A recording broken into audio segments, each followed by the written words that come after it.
Welcome, everybody, to the CrossFire podcast. I want to welcome everybody that's joining us right now. Sorry we're late, but that's just what we do here. And not just that, but I also want to thank everyone for joining us that played Free Code Friday and lost today, which is also everybody. So I really, really appreciate you guys all joining us. We got a heck of a crew here. And, boy, right on time. Clowns pops in because we went late. Clowns was running a little late, but he's here. I'll go down the list of usual suspects real quick. Crap Gamer, how are you, brother? Hey, I'm doing good. Glad to be back. I missed last week, and I saw it was your lowest rated show. I don't think that's a coincidence. Wow. But, yeah, I'm back. You bastard. Same thing happened when I missed the damn Xbox Nation. I know. They're like, there's no Mooch and Crap? I'm leaving. Well, hence, good plug there, Crap. Mooch and Crap, Sunday mornings, 10:45. Please do call in Skype, folks. It's going to be a great show. We got a lot of giveaways. I'll tell you right now, we've got amazing giveaways. We've got a year of Xbox Live to give away, a 3-month code of Xbox Live to give away. I got a month of EA access to give away. And if you get that, you can download Battlefield 1 right now and play. Listen, I'll tell you something right now, Crap. I bet you that the winner of all those gifts would trade them all in for a signed bag from Crap Gamer of orange starbursts. You got it, man. I got a whole shit ton of them, man. I got a shit ton of them. I love it. That whole Battlefield 1 thing that you can download right now, I can't do that. Why not? Because for some reason it does not work. And I've tried everything. Well, everybody, let me just say this much. I want to welcome Dryer back to the show after a month and a half absence. We are going to be starting something tonight called the Dryer Report. We'll see how that goes. Dryer, what's your take on you getting a new role on CrossFire? Okay. He's excited, ladies and gentlemen. That's how we make an answer. I got news for you. That comment by Dryer was actually more exciting than Sean Layden's entire E3 performance this year. So that was great, Dryer. This is true. He was the best student at the Dreyer Smith School of Announcing Things. How could you have not missed Dryer? Dryer, welcome back, bro. I'm so glad you hit me up today. It hasn't been the same without you. I'm going to go over to my next friend. Everybody seems to know. That's Xbot 8675309. What's up, buddy? How are you tonight? What's going on, people? Yo, dude, I can't even do it while I'm He's going to change his name to Killzone 448. Well, if people have tuned into my last video, I did say hell did freeze over, so I might be getting a PS4 soon. So that maybe.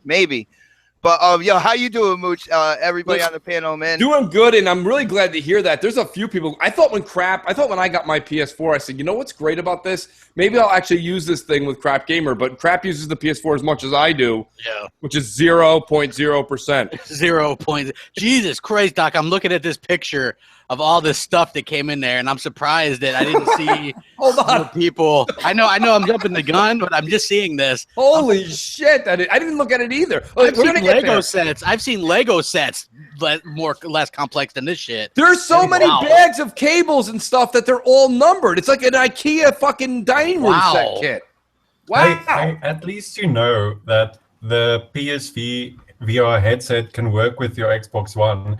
But you have to plug it into the PS4. So finally, the PlayStation 4 has a use.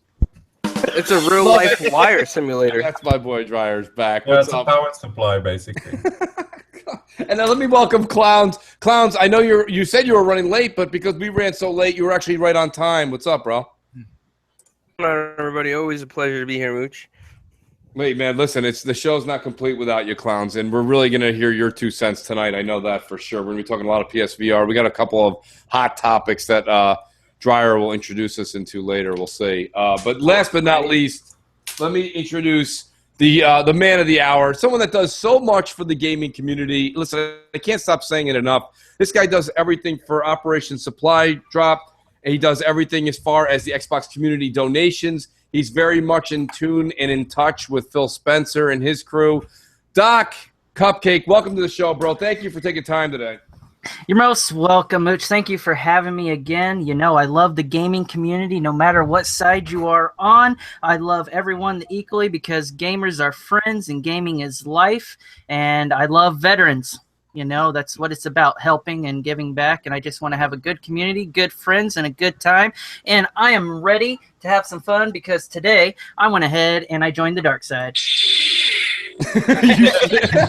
You certainly did, and I'm hoping you're going to give counseling for all of us Xbox guys that are going to need it when you say all gamers get along. It's so hard, you know, and let's talk about that right away. Let's bring that right into our first subject before we even get into just PSVR. Let's talk about how we try sometimes, Doc, to have this equality and say we're all gamers, we all got to get along.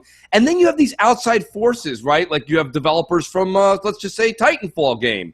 And you have, you know, these certain people that are from they're supposed to be the kumbaya, glamorous devs and executives, and they push all of our strings. And I don't know if anybody saw it, but last night, the Drew McCoy guy from Titanfall, the producer, tweeted out, look what just showed up, or this finally got here today, and it was the Xbox version. Which, I mean, it took a week and a half to get a fucking disc. How come I got people ripping CDs and discs all day out of people's homes? It took this major company a week to get a green label on a disc. I don't know. Doesn't some of this seem a little odd, Doc? I wanted to get your opinion on it because, you know, you're coming from two different eras here. You're coming from the seat that you stand in, what you preach and practice, and you do practice what you preach, by the way. So, you know, hats off to you. But I mean, like, go ahead, Drive. If you want to chime in, go ahead. Yeah, just a point there. I think they had an ink shortage in Belgium. You know, the green ink. Dryer's great.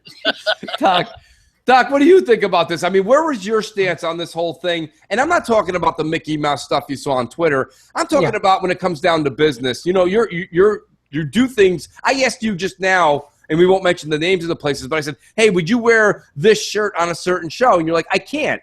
You're like, I'm going with under a different organization. I have to wear the uniform. And I thought that was very interesting, right? So now if they told you you have to wear a uniform when you're going to do this presentation, what if you neglected those orders and you decided that you were like, screw it. This is my body. I'm going to do this thing for goodwill anyways. I'm doing what I want. I'll wear what I want. Isn't there something binding here where you see that Titanfall and Respawn have a marketing deal with Microsoft and that they broke that deal some way, somehow?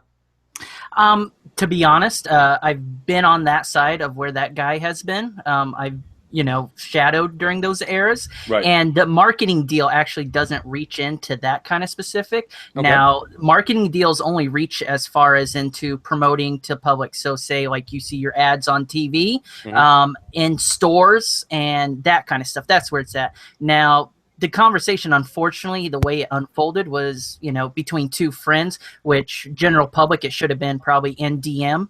Right. Afterthought, you know, and so it kind of got blown out of proportion on that. So I feel bad for him because, you know, he probably was just excited, like, hey, you know, hey, here it is, you know, it's kind of gone this way. But honestly, if you guys have ever seen any of the Microsoft green disc, I mean, when I worked with seeing the devs and that stuff, it is just a plain old disc, literally. I mean, it doesn't show that fan art. I mean, if, you know, moving forward, I know devs aren't going to do this again because, you know, you see what it costs. They'll do it in DMs, but right on, you know, moving forward, yeah, it was a goodwill. Like, hey, look, you know, it's the same exact design with a green bar on top. So, you know, I think it was to save face in an era, you know, so I'm okay with the guy. You know, I don't have an issue with it because, you know what, Titanfall's Titanfall. It's a multi-plat. We know Xbox has the marketing rights. We know we're going to be seeing a shit ton of push coming out, you know, within a couple weeks of everything. And it's all going to come out, you know, Xbox One at the end of all the ads. So we know we're golden there. So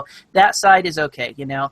No, I mean, listen, you know, Doc, I totally respect your opinion. I think what you said, too, is 100% fact. But let's also be honest, right? When you're walking on an area of sand or beach, and just when you approach this one area and it says, be careful of landmines, okay? You don't just start, while your friend's walking through, you don't start throwing rocks. My point being is just that, like, this is something where we all know there's a console war. The console war's been going on since the early 80s, if not the late 70s, maybe before that. And, you know, this is going on, and what happened was Eric, who's known as the Vol, who's a former Microsoft employee, he said, hey, that looks really great. Can I get that in, you know, but the Xbox version? And, of course, Xbox is green. And I understand there's a play on words here. I totally get it. Yeah. But he said the green discs are ugly. And it's like, well, you know, you got to look at everything in order, right? Like, you know, they say like possession is 9/10 of the law. My whole point here is you have to look at the progression of the story and the way it was written. You can't be like, oh, Mooch, you didn't realize. You have to jump to page 80 to find out he was kidding. Well, I didn't jump to page 80. I was just reading as it was coming along, and it came off the wrong way. Now, that being said, then Respawn later on retweets out the disc and says, can't wait for October 28th. That's where I don't think your defense works anymore, Doc, because now you've got Respawn Inc. After this has been going on for 6 hours, they tweeted it out. What's your take on the Respawn?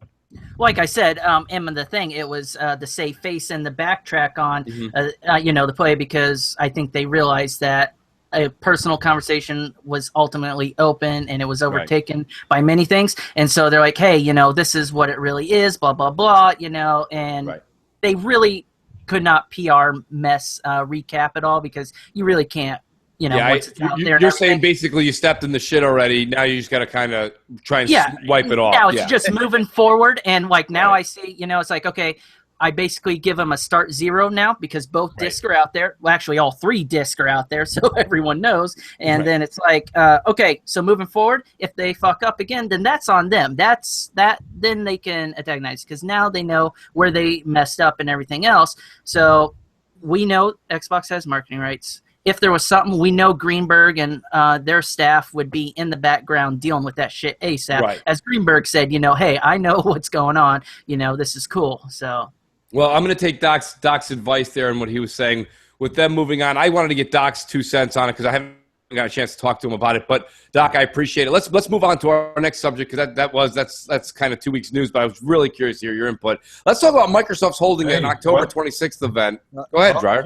Just imagine Sean Murray crawling out of his snake oil tent, right? And he tweets, finally, a green disc for No Man's Sky, and tells everyone that the real game is on the green disc. Sean Murray is alive, by the way, though, Dreyer. He finally said something. Yeah, we weren't sure where the hell he was. He's living in his tent built from all the money he made from that game. I love it. Trap, what do we got on that October 26th? Do we have any word on that? We don't know, but I've heard some speculation that we might get some talk about Scorpio. That's what I'm hearing too. Yeah, which makes a lot of sense. I watched the podcast between Mary Jo Foley and Paul Thurrott, and they said there won't be any Surface phone, any Surface book.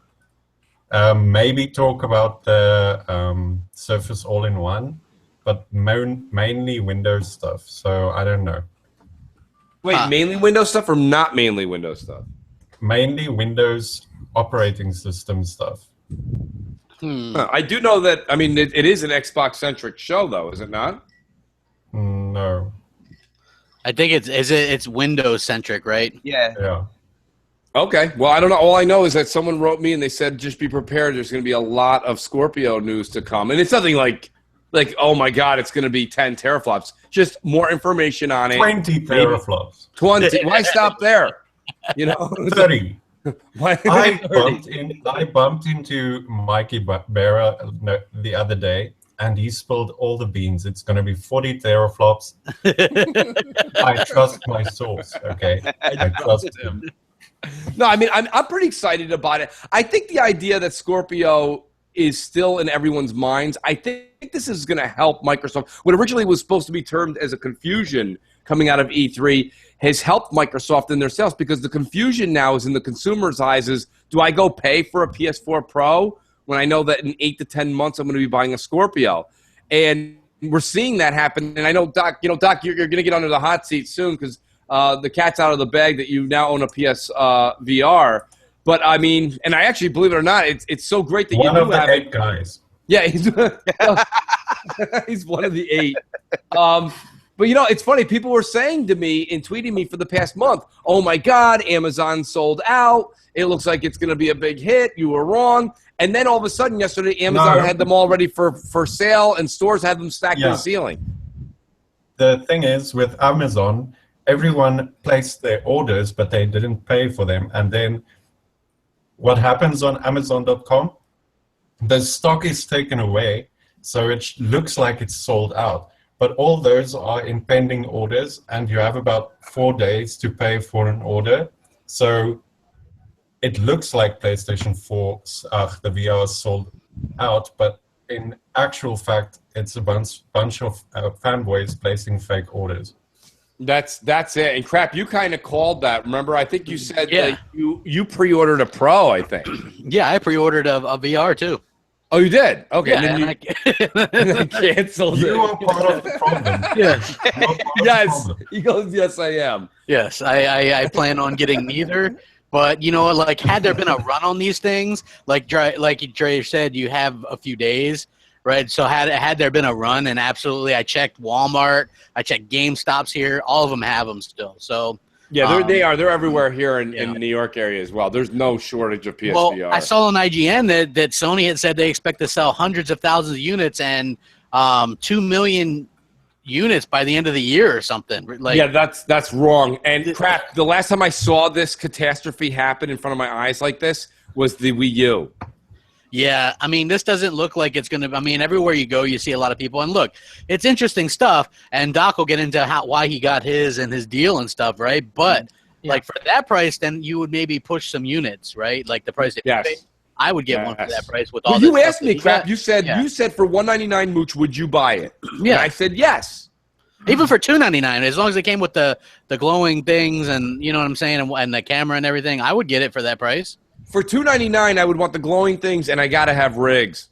The rigs, that's the rigs. You got to have rigs. You know what? That's the game that they're saying is the good game on there. But you'll get sick, they say, after every round. But, yeah. Well, rigs is basically... What about Drive Club VR? I can't wait to play that game. Oh, my goodness. That was my last video, was about the whole Drive Club VR. And I get sick if I'm in a real car. Just imagine that fun. Dude, it would be great. It's great. You're not the only one to say that, actually. A lot of people were writing that on Twitter. They're like, I actually get motion sickness from riding in a car after 20 minutes. I can't imagine what this is going to do. That game still has almost a 70 Metacritic. I think it's higher than Recore, and it gets everybody sick.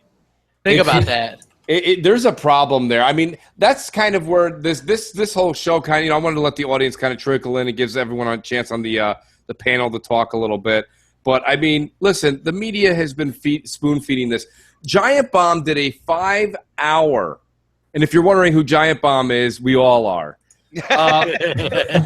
Who gives a shit? But it's a good name for them. Giant Bomb. Giant Bomb. Giant Bomb did a 5-hour Let's Play with PSVR. The week that the embargo was lifted, and I've never seen the media try. Yeah, don't get me wrong. There was moments of honesty where they're like, don't really care for it, and this wasn't that great, but ultimately you should buy it. I've never heard anybody say that. Not even a used car salesman has ever, well, the brakes don't really work that well, the seatbelt's kind of iffy, but you should check this fucker out. It's nice. It's real nice. Yeah. Like, I mean, I've never seen such an iffy product that people are pushing in mainstream.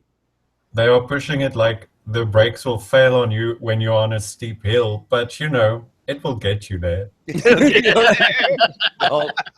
It's just, I don't know. I mean, what's your guys' take on it? Crap, what's your take? And we'll go down the panel. I think that it's just them trying to push what they believe is the next big thing. It reminds me of the situation with 3D gaming. Remember that? Everybody was like, 3D gaming, it's the future. And the media pushed it a lot. Sony pushed it a lot. And now nobody games in 3D. There's some movies in 3D, but nobody's gaming or watching 3D stuff for the most part, Right. That's what this reminds, like, that it's like, every once in a while there's these things where people expect that to be the next big thing, but from what I've seen so far, the VR that we're actually experiencing reminds me of what people thought VR was in the 80s, like Tron and stuff. It looks just as bad. You know what I mean? So yeah, I don't think that it's anything amazing. I think that they're just pushing that agenda. And look at the industry. Look at how many people are working on VR games. Even Insomniac and all these big time developers are working on VR. Even like the new Resident Evil's, I guess, going to have a VR thing or whatever. I don't know, but it just goes to show there's a lot resting on VR, especially for Sony. I wouldn't doubt that even though they come out and said they damage control it, right? I saw this article where they're like, yeah, we're making a profit on the headsets, and everybody's like, profit already, and I'm like, they're not making a profit. Look, they probably want $1 billion deep in R&D on this crap.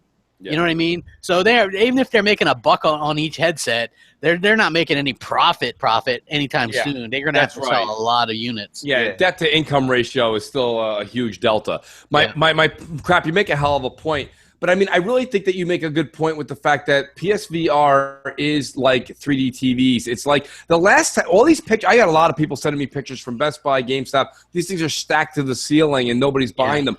I fell hook, line, and sinker for the bait that was the Wii U. When Wii U came out, I pre-ordered 2, and I bought 2. Because I said when the Wii came out, there was like a 5-month wait for people that I knew were parents at where I work. And they were like, "Oh man, I tried to get a Wii and I couldn't." Remember the Wii sensation that was two Christmases in a row.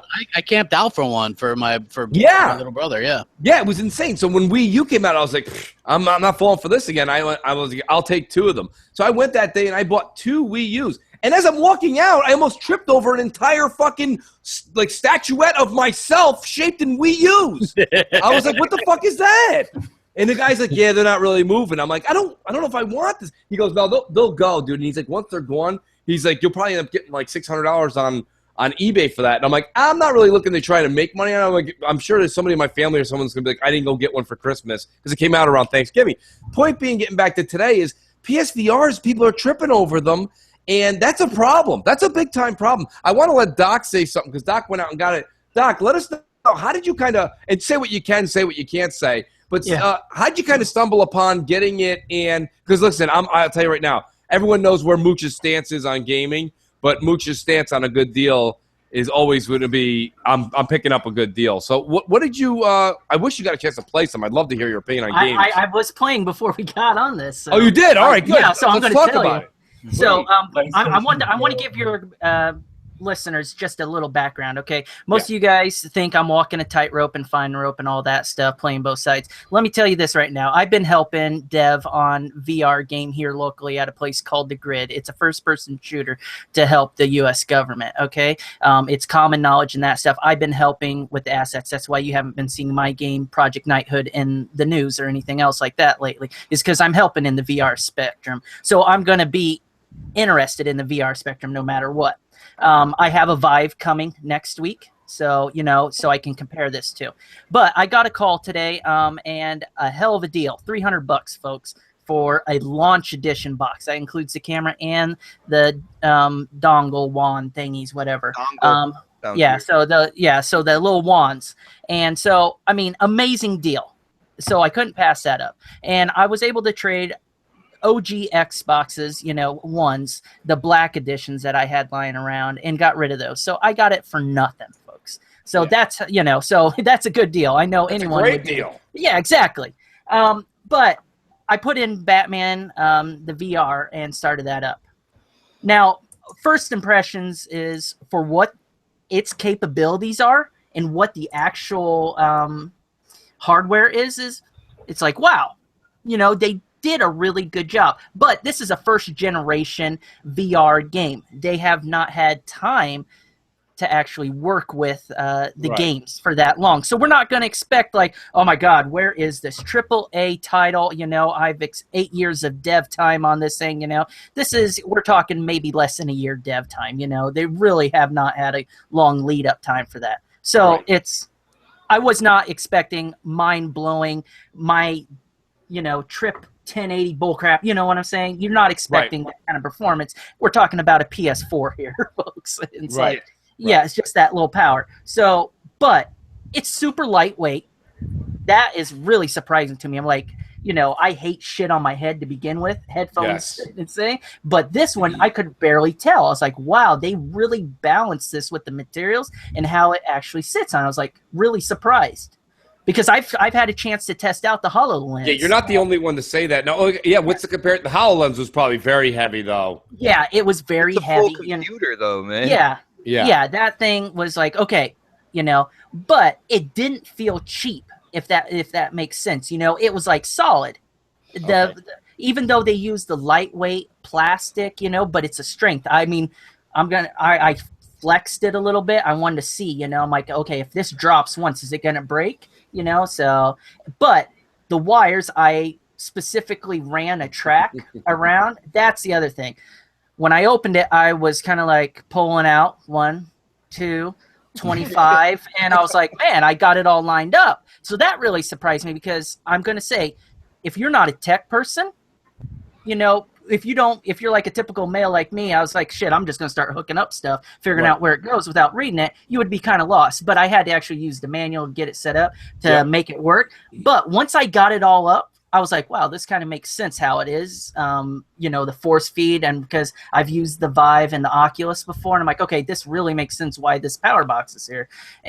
But also I had to set everything to the side, and if most of you don't know, I have a home theater room, and so I have the space. Normal consumers probably have a normal little bedroom to play it in, and you're going to be tripping over yourself if it's just in that tiny confined space. Me and my big movie theater, I was okay. I just moved out the workout bike out of the room, and it was good to go. But the wires were I moved it over to one side.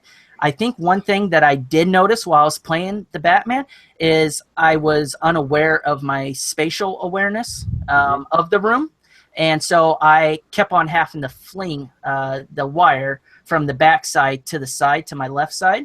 Yes. So that one is that. Now the head tracking, I had some issues, so I had to stop and adjust my camera. And so I have a wall mount. Many people probably can't mount their little shelf to the wall right under their movie screen or TV or whatever. So I put mine right there, and the tracking was good once I did that, because I put it just right about chest height away. That's right. And that camera has to level up. I believe I watched enough Let's Plays and people set it up for this device. That has to lock in with the 4 coordinates on your mask.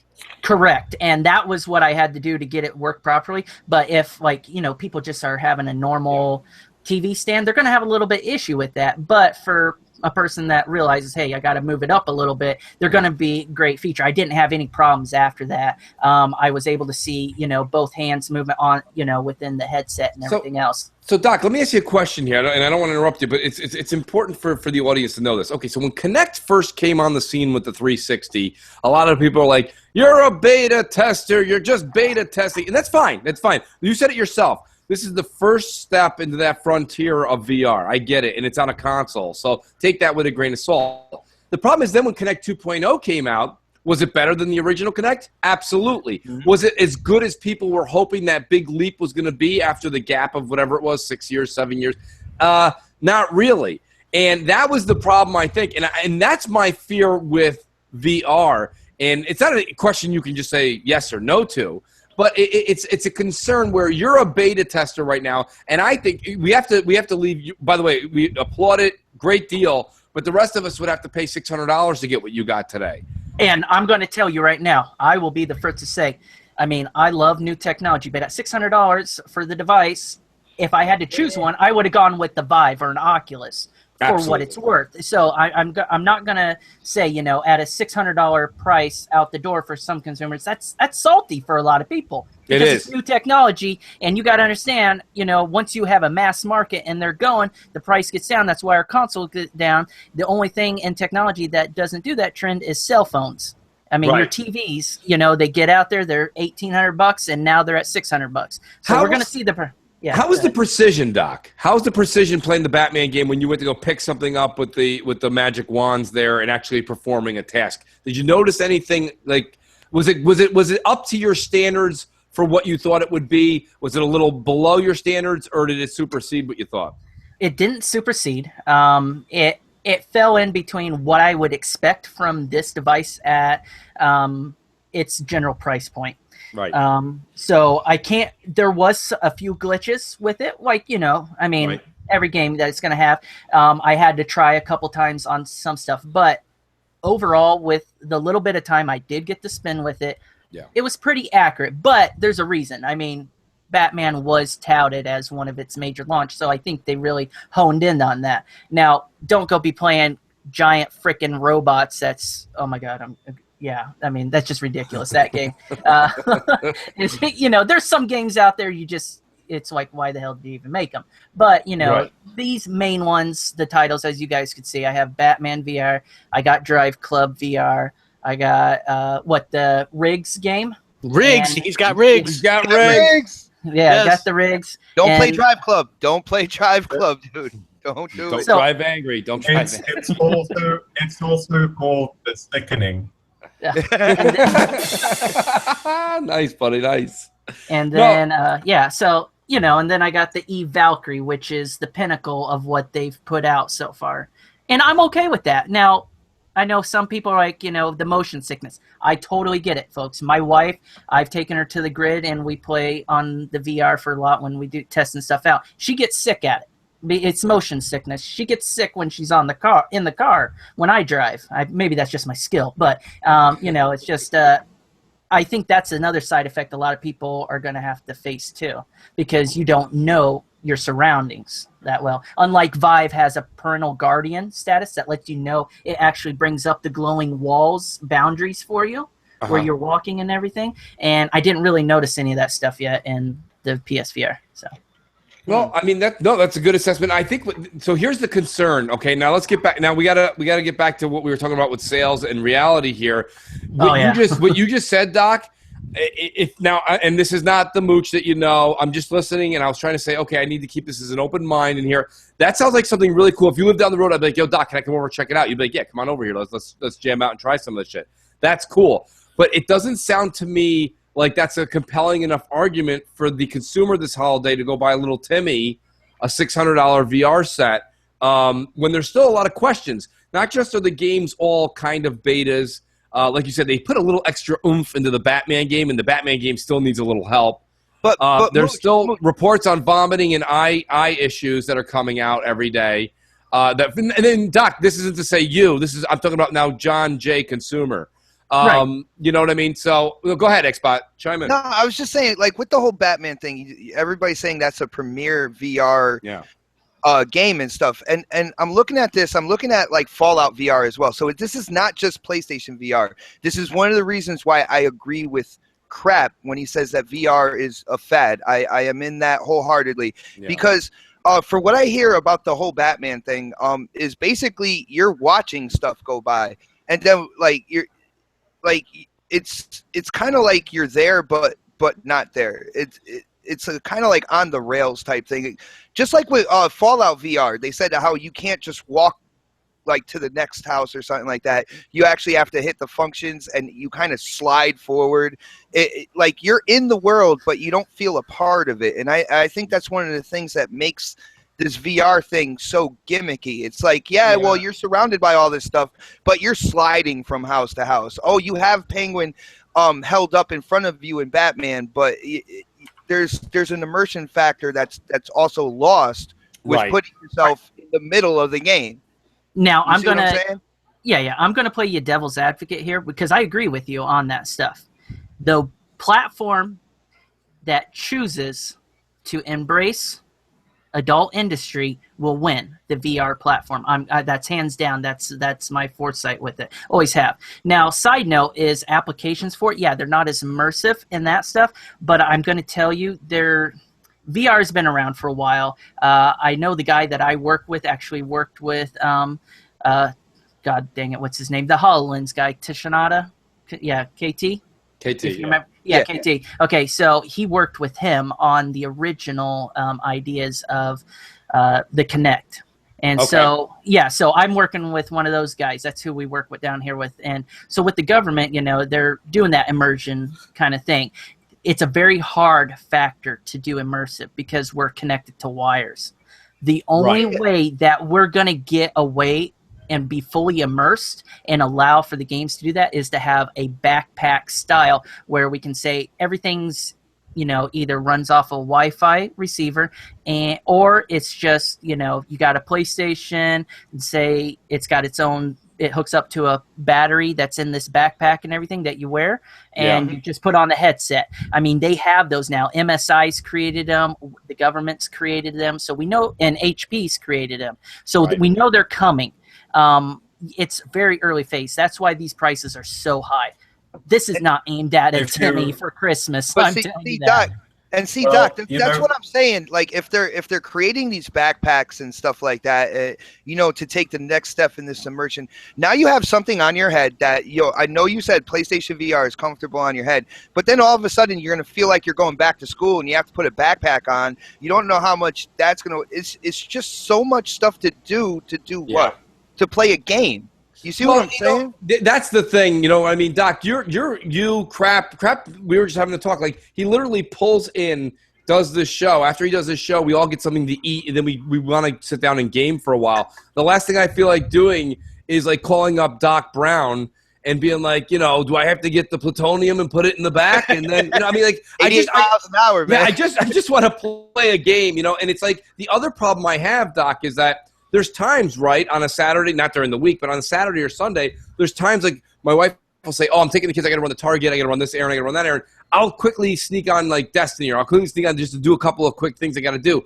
I can't quickly get immersed into this game and then not know when they walk back in that Dad looks like he's like a, you know, a blind man walking on the moon. Yeah, like, you know what I mean. So like there's so many factors here that I think are, and Doc, I'm only pointing the finger at you because you own one. Oh, trust me, I get you. I totally get you. So if you allow me to explain a little thing. Absolutely. So coming out of this home consumer type, that's the different approach that we're working on at the grid within this VR. We have the backpacks. We have a warehouse full of, how I want to put it, it's a military-themed battlefield, okay, where we have rocks, we have trees, we have this stuff, and all the cubes and receptors, RFID tags, and we have servers and computers. We have people on computers playing as, you know, the bots that you're facing in the VR world over in some room, and you have this huge warehouse that you're moving around with a weapon that's been turned into a controller, and so you and your squad mates, you come in, you play for an hour or something, you know, you guys go shoot the enemies, do missions, and then afterwards, you know, it's done. That was a fun buddies night out, right? And so that's where we are, you know, buddies and I, we're seeing VR go in the mainstream because not everyone can afford this $600 headset, you know, $800 computer, you know, all this stuff. Little Jimmy Joe, no, he wants to go for a weekend out, you know, let's go for a fun hour and I'll pay $25 to play, you know, for an hour, you know, and that's what we see. Man. Yeah, so that's where we're seeing it actually go. This is just to kind of get people interested for home consumer use. This is some Sixth Sense shit out of that movie, you know, and that's what I'm seeing. Total you make a good point. Clowns, are you here? I want to see if I can get. Yep, I'm here. Clowns, I want to get your take on something, Clowns, because I know that you're a big tech guy as well, and you're good friends with Inferno, and Inferno's a big tech guy. And Inferno, actually, shout out to Inferno. I spoke to him earlier today. He said if he could pop in, he'll pop in at some point during the show. He gets home late, and, you know, I mean, listen, when you work in the city like he works in, you know, in Boston, you don't really get home at like 5:30 to the white picket fence. He's got shit going on. It's hard for him to do it. So if Inferno can join us, we'll ask him again. But Clowns, what is your take, and what's the Four Guys with Quarters take on the consensus of PSVR now that it's out? You know, reviews are out. We've seen a lot of Let's Plays with it. What's your take, and then how's Four Guys' stance? Well, I think, you know, first let me give Inferno's take. I think Inferno thinks that the fan, he's more looking towards the, you know, the future of it, depending on what companies develop for it, or to see if it's going to be successful. My take on it is that I think it's going to die out because I don't think that the right amount of money into like making it something that could compete over the Oculus. You know what I'm saying? Like, I don't think that and I think they're going to fall flat on all these false hopes and promises. I don't think people are really going to be interested. And I'm, you know, to be honest with you, I'm waiting to see future lawsuits from this because you got all these injury attorneys, especially out here, like down south in Florida and Georgia, and they'll probably do class action lawsuit after class action lawsuit for eye damages on children, vomiting, seizures. Like, you're going to see it, man. Give it like 2 or 3 years, and you'll first of all, if anyone thinks Clowns is not telling the truth, a very good friend of mine We went to college together. He does a lot. He worked for Apple for many, many years, and now he works for Disney. He does a lot of – there's a lot of things you can do. I'll just give you an example of one of the projects he's working on. When you're standing at line at Disney, you know how there's that fast travel or fast whatever when you go to Disney World?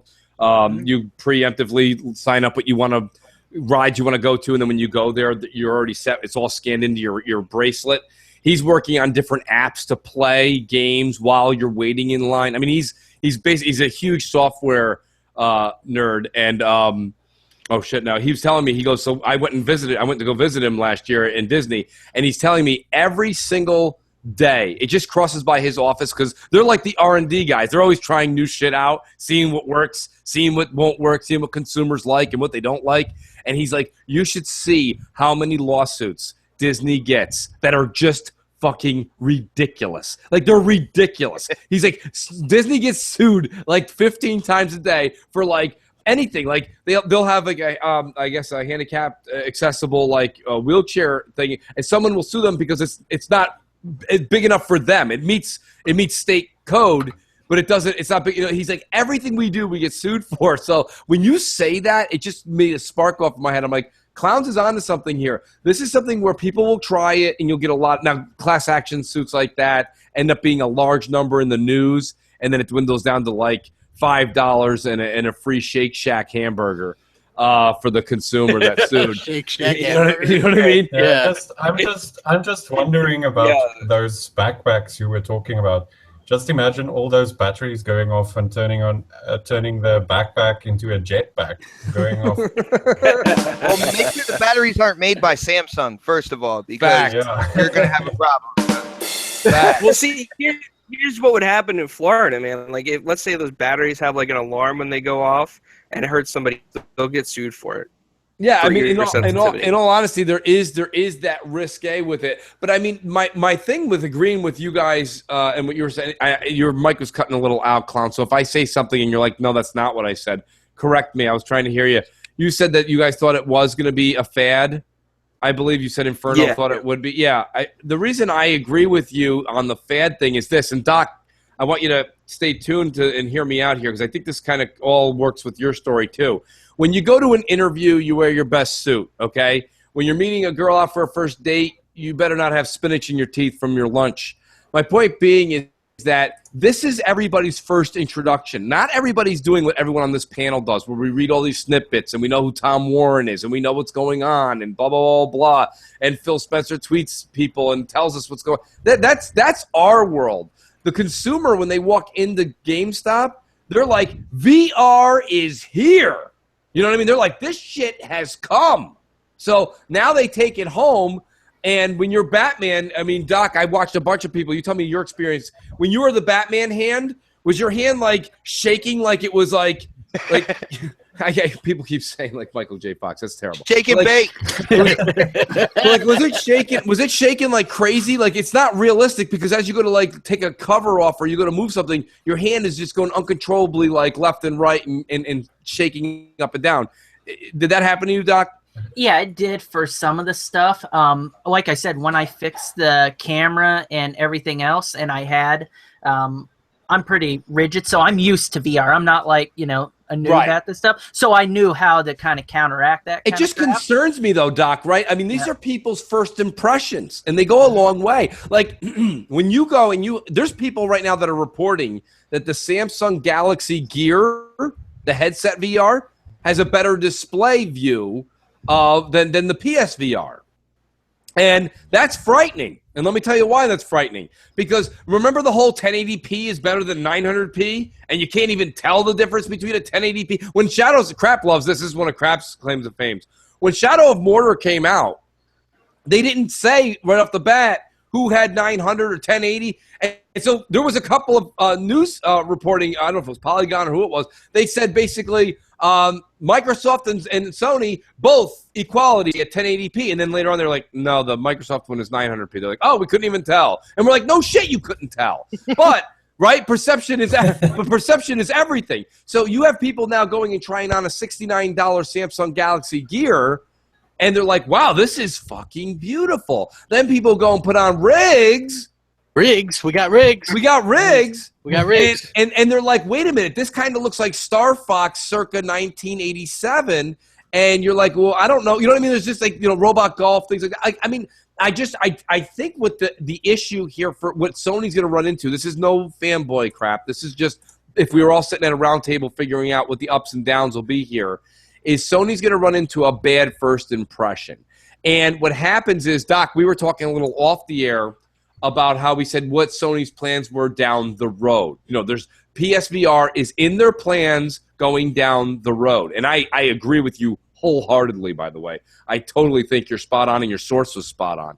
But I'm saying that I'm afraid that when everyone tries this VR, not the one down the road, this one, it leaves a bad taste in their mouth and maybe never gets the progression to step 2 or step 3. That's my concern. I think with VR as well, with this people getting sued and everything, like someone's child will like trip and break their neck, and the mom will be too busy playing Cooking Simulator on the PlayStation VR to notice. Oh wait, hold on, I was a little early. You were early, crap. There we go. Yeah. Well, I mean, he makes a point. I mean, people were throwing Wii controllers through televisions, breaking fans, and people were punching their fiancés. I mean, those videos came out. I still watch those YouTube fail videos, by the way, because they're still hilarious to this day. I threw mine and hit a TV with the Wiimote, but lucky it was a CRT TV. You nearly fell out of your window playing the Kinect.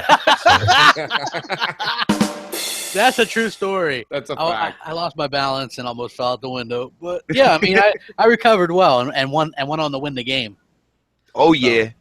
Nice. No, well, listen, let's do this. So I'm pretty sure for some reason I have a psychic feeling that PSVR will come back onto this show subject before we close it out. But I want to do a little bit about games. Crap, I'm going to start with you. You did an initial review, and then I want to hear who else is playing it because I know Clowns. Get ready because I'm definitely coming to you soon. We're going to talk a little Mafia 3. Okay, well, I didn't do a review. I did like an initial impression. Right. Yeah, I'm about like 6-7 hours into the game, and are the issues real? There are some issues. I mean, there's some issues, but for me, like I didn't find anything that was like super awful or anything like that. I was able to like play through the game so far and not really suffer any. Like there was a couple times where like a car didn't start. Right. Like I was like, what's the deal with this? Is like, can I not start the mission? So I left the car and got back in the car and it started. It was weird, Like there was some weird stuff like that. I'm hearing lighting's an issue. Crap, are you having an issue with lighting? Like there was like this weird there was this weird lighting thing a couple times where like during the cutscene there was like this light would keep flashing at odd times, or like it would go from like light to like dusk real quick, like when you're walking up to someplace. But honestly, dude, none of that stuff was like game breaking for me. Like I'm having a good time with it. Great story, great, amazing music. I mean, you couldn't put together a better soundtrack. You know what I mean? Just a fantastic music. Really captures like that turbulent, like 60s type situation. Good acting. I love it. You know what I mean? See, there's a part of me, crap, that totally is I'm with you on that for the most part. There's certain things, and maybe again because of our age, I think a lot of you guys on this panel, we're all the same age, roughly, give or take. And my point being is just that, like, we grew up with an era where, remember when we brought games home and they weren't perfect when we were kids. There were so many things wrong with the games we played growing up, but we didn't give a shit. We had so much fun. And I think that Mafia 3 is one of those games. Like, I always say it, GTA had a lot of problems the first couple months, right? And we knew that a lot of them, it still does, right? It's just such a big game that they just can't get every bug out of it.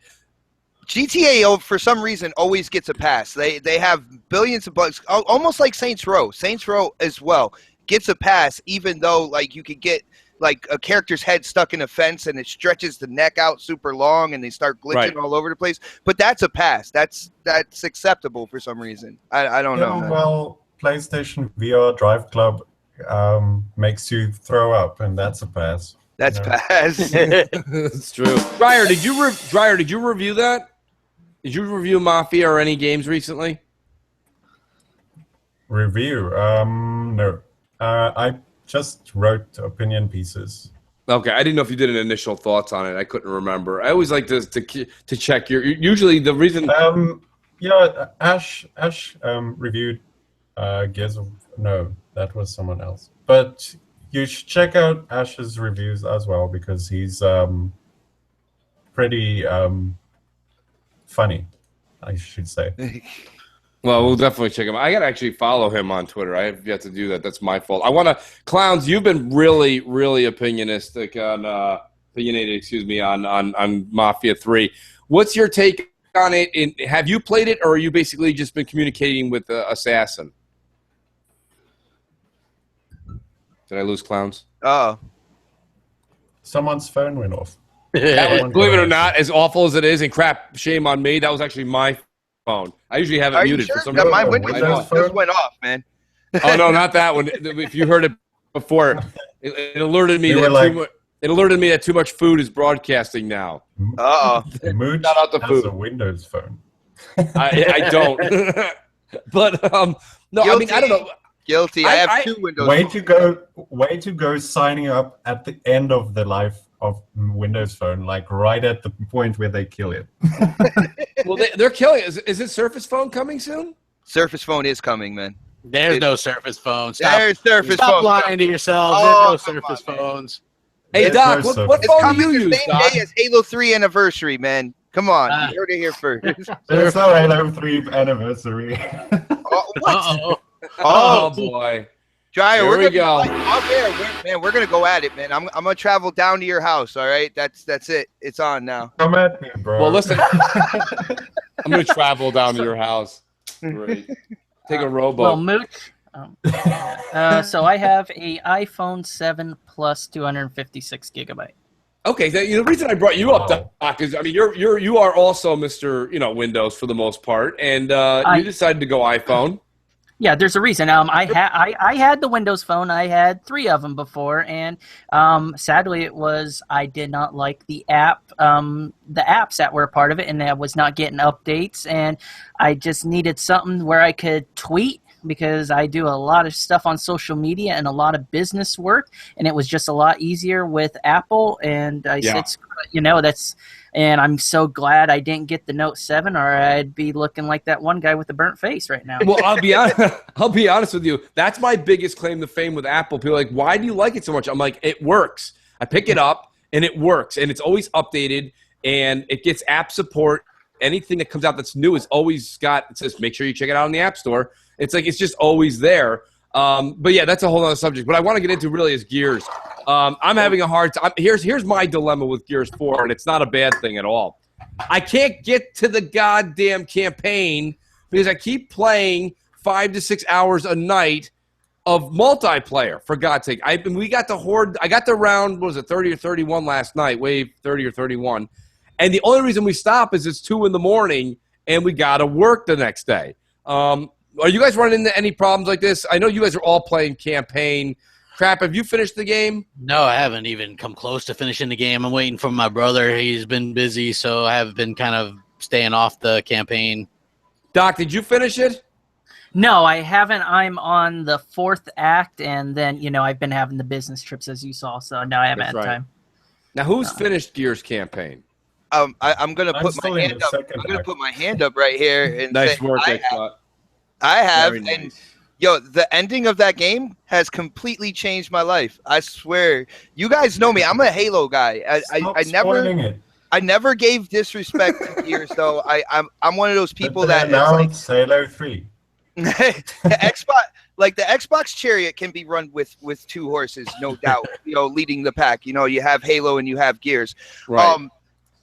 What I experienced with the last few levels and then the ending of Gears 4 has me hooked on Gears now. I am a Halo/Gears head now. Absolutely amazing, dude.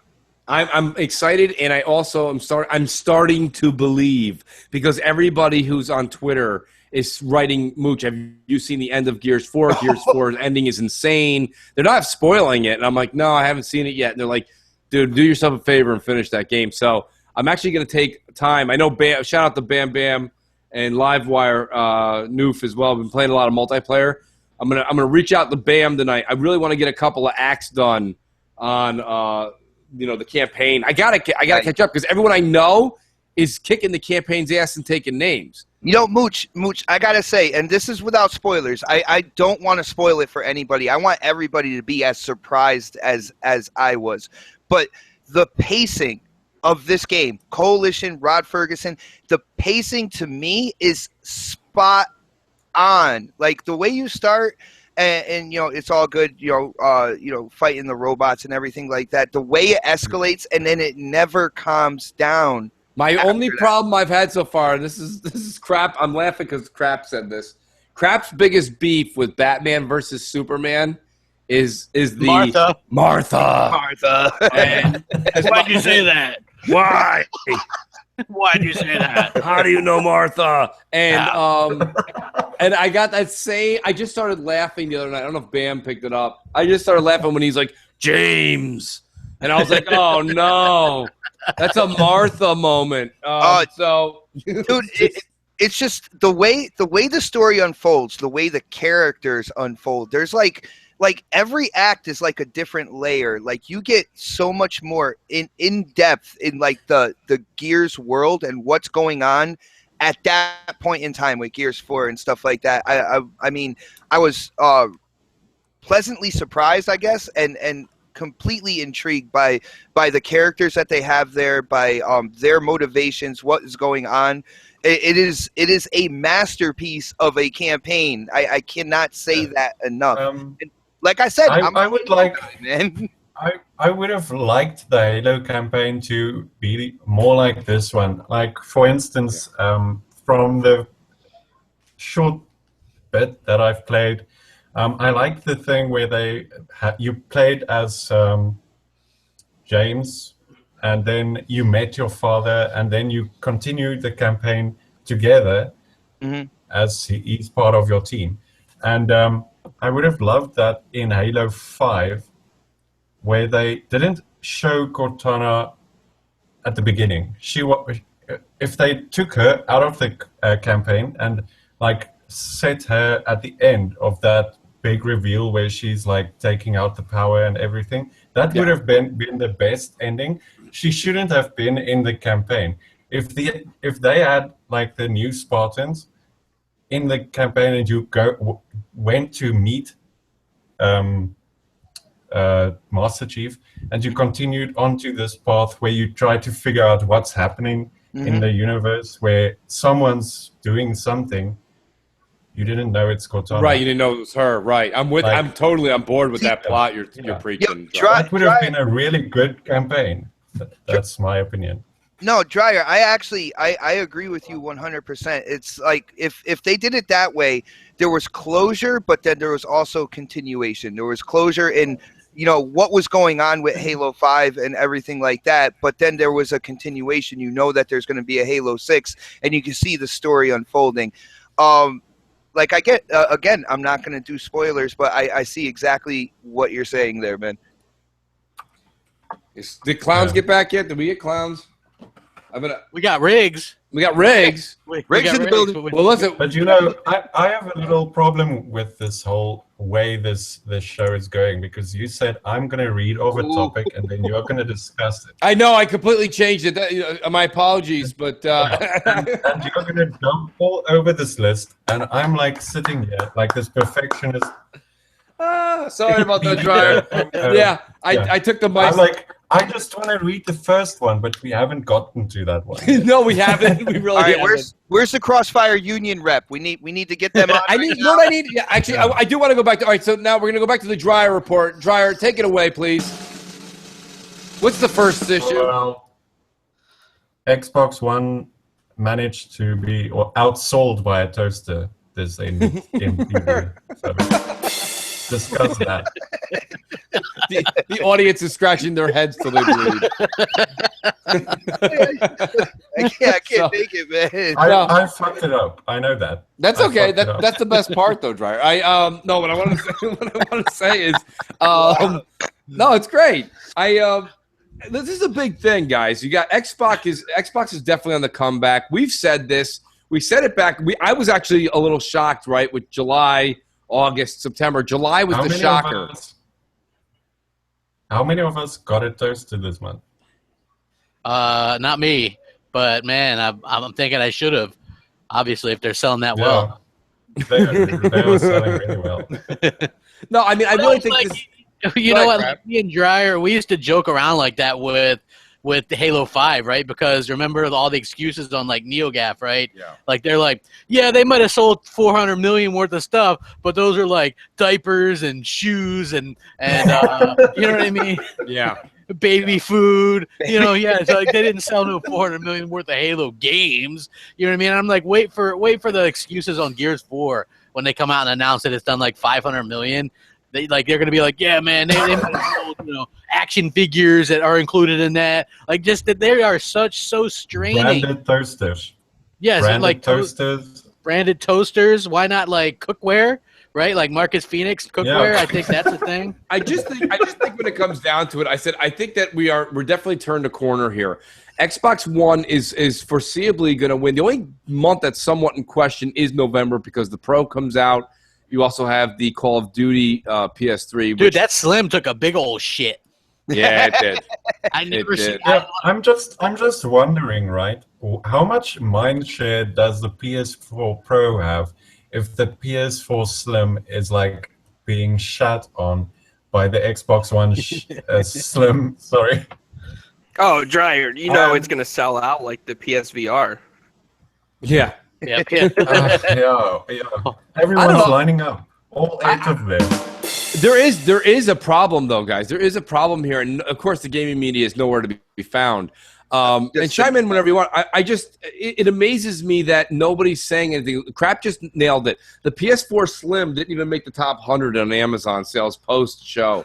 And the PSVR, I think we have to wait. I mean, the 13th was yesterday, okay? So it's not fair for me to sit here and I can make jokes and tweet pictures and this and that, but I'll hold my reserves until next week when we see that.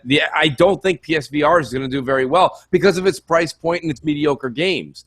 But Sony haven't released sales numbers yet, so it failed, obviously. It's actually a really good point. And Crap, you said something that no one's brought up. No one's talked about that. Does anybody want to guesstimate what the first month of Gears sales, or even the first week of Gears sales, might have been? It's all of them review. Four copies. Everybody on this panel. Well, you know what? I think that what we'll probably hear is a number amount. I think. And what they really did, this kind of genius, is they did the $100 version where you could play it 4 days early. That's still going to count as the launch week. You know what I mean? So, oh my God, yeah. Yeah, so basically they're going to count the first week, and they're going to be like 550 million. It's the best ever, and we're all going to be like, woohoo! And NeoGAF is going to be like, damn it! All those people buying those Lego sets and you know what I mean? Those Gear shirts. They're counting all that stuff. Microsoft. They're already on suicide watch from the NPD loss. They count all the Gears of War consoles as well. So Microsoft sold 5 million Xbox One Gears of War special editions and 4 copies of the game. Yes, that's what they tried. That's what they tried pulling with Halo 5. Yep. They gave a number, and I'm like, even if you do the math and you break it down, even if you were to say so many consoles for this price, it still came to like 3 or so 4 million copies in the very first few weeks. So my point being is that same thing here with Gears. Gears is probably going to do very, very, very well. Just look at your friends list, man. That's where I was going. Thank you, Xbot. I couldn't believe the new thing, by the way. People are like, what's the deal with pre-orders or paying more? Apparently, getting a game 4 days before the public is worth $40 more to people because all of my friends' lists were playing Forza Horizon 3 early, and they were all playing Gears. I wrote to somebody on Twitter on Monday, and I said, hey, we're going to start playing a little Horde tonight. And he was like, love to, bro, but it got to wait till midnight. And I was like, what? And he's like, I don't have Gears yet. And I'm like, why didn't you go buy it? He's like, I didn't get the Ultimate Edition. I'm waiting for the Standard Edition. I was like, holy I got shit. the Standard Edition. I'm not going to be spending $99 on a game. That's fine, Ryan. I'm sorry. Go ahead, Doc. So I'm just going to say, I mean, my friends list is about 400 and something on that with the community. And I know I gave out close to I'm thinking here, 17 Ultimate Editions, 4 Nice. regular, and we've got one more that we're giving away today. And I mean, Nice, very nice. and it's like my list. I got on when that day. It was almost full of just people. It's probably about 100 and some, playing Gears. Yeah. I was like, oh my god. And then as the weekend went on, it grew to about 200 plus. And then I noticed once the regular edition came out, in the 300, 330 range was had played Gears, and I was like, And oh my god, that's blowing our Halo numbers out. That's Isn't like it, 75% of his friends list right there, man. yeah. Well, that's what I'm saying. Like everyone I saw was playing Gears. Even last night, everybody was playing Gears. And like to say that, I think Microsoft knows they got themselves a real. They've always had a winner, but this is something where they're like, we didn't know that this could be on equal. Like Xbox said, you've got 2 horses pulling the chariot now. Which is great because it takes a little bit of pressure off 343 and Halo. You can just go into xbox.com and log in on the website and go to popular on your profile, and you'll see the most popular game in the past 30 days with your friends. And on mine, it's Network Troubleshooter.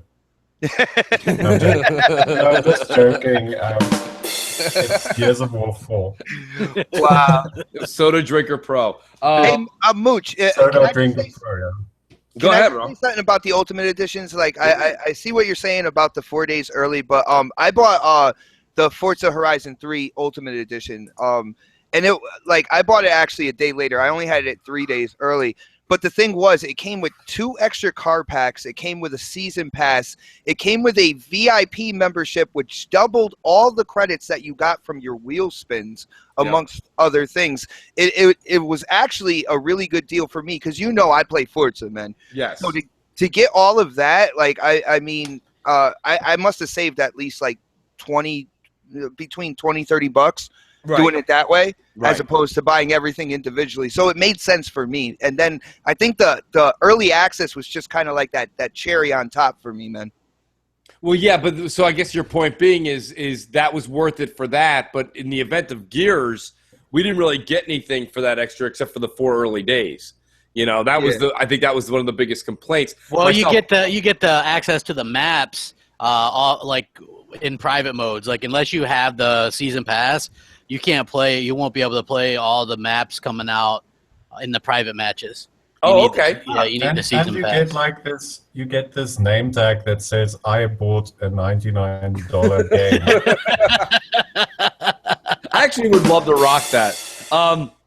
I actually have a story similar to Xbox. I got the Gears of War console, and so it made sense to me because the game was $100, okay? That was the game that was the Ultimate Edition. But then I got the console, which is 2 terabytes, right? And I think the whole thing was $450. So you take that's $350 basically if you take the game out that I was going to get anyways. $350 for the 2 terabyte, and plus it's a collector's edition. I just thought that was a really good deal. When $399, I believe it was $399 was what the 2 terabyte was going for in the white edition. So, that's what I paid. Yeah. Right. So my point being is that I thought I was getting a good deal in that if you can look at it in that light. Plus you're getting the custom console, the custom controller, et cetera, et cetera. Mm-hmm. So I don't have any complaints with Gears. A lot of people were complaining today on Twitter, rightfully so. I'm not going to bash them. They were complaining about the Xbox fans like to complain about every damn thing. Man, oh boy, I'll tell you, boy. I'm sorry. Sure Look, and it's not a jab at anyone in particular. No. But Jesus Christ, even me. I mean, I used to do that before too. But damn, man, give it a rest. Crap. You got a company that's going out there doing much more than any other company. Fuck, give it a rest. Crap. Just if you want to see a fan base be worse than the Xbox fan base, go over to the Windows Phone fan base. Those guys are like the people who are on the precipice of falling off, and they are trying to save themselves, but they can't. So it's like killing anyone who's trying to fight with them. It cracks me But up. anyway, oh, sorry. No. Go ahead. Sorry, I'll tell. I just wanted to bring up Jamie Moran's favorite topic. Uh-oh. Oh, yeah, Andromeda.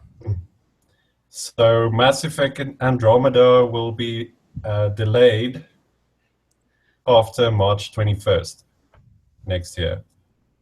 Discuss that. You're off, crap. This is what happens when I let Dreyer take over the show. Basically what Dreyer's trying to say is that the rumored leak is that in March of next year is when Mass Effect 4 is coming out, and I'm kind of with Dreyer. I think the minute we get close enough to March, we're going to get the information that on March 21st it gets delayed. There's just a lot of rumors in circulation that Mass Effect is going into they're having problems. And crap, you reported that about a week ago as well. Doc, what are you hearing? Are you hearing anything from you're like an inside source that you're like our Clark Kent. You pretend to be on the outside, but you're really on the inside. Okay, what am I supposed to know now? Sorry. Well, no, it's all right. It's okay. Podcasting. Yeah, No, not you, Doc. It's just listen. We all do so many podcasts a week. There's so much shit, and then we have literally. My mic was muted. A little inside Mooch's life here. Whole family comes back from the store right now. My son's saying one thing. My daughter's saying something else. My wife was saying something, and I'm like, I got this podcast. I gotta go back and talk because Dreyer's taking over and the ship is sinking. You don't have anything to say. Just make shit up. You have a family friend who works for Sony, and they tell you that the PS4 Pro has secret sauce. Like, go ahead with that. He said, just make it up. I can't.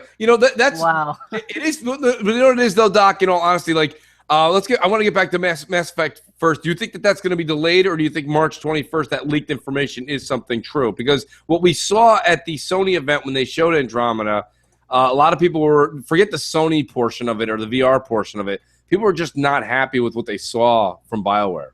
Oh, no. I already told Jamie before out there. He's probably going to hear this or whatever. I've said it's going to get delayed, at least, probably until summertime. Yeah. At least gives them more time to prep for it. What I experienced with The Last Guardian, I was not impressed. I've said that. I'm getting scared for it. I'm hoping that they done a lot of work. So, I've been looking for that because I'm an Ico, and Shadow Colossus fan from way back in the day. So I'm a lover of games and art, so. Well, now, when you say the Colossus game, what game could you tell somebody who hasn't played that it mimics or is like? Oh, geez, that's why I said Ico. If you've heard of Ico, the most iconic, game of that, try that out. It's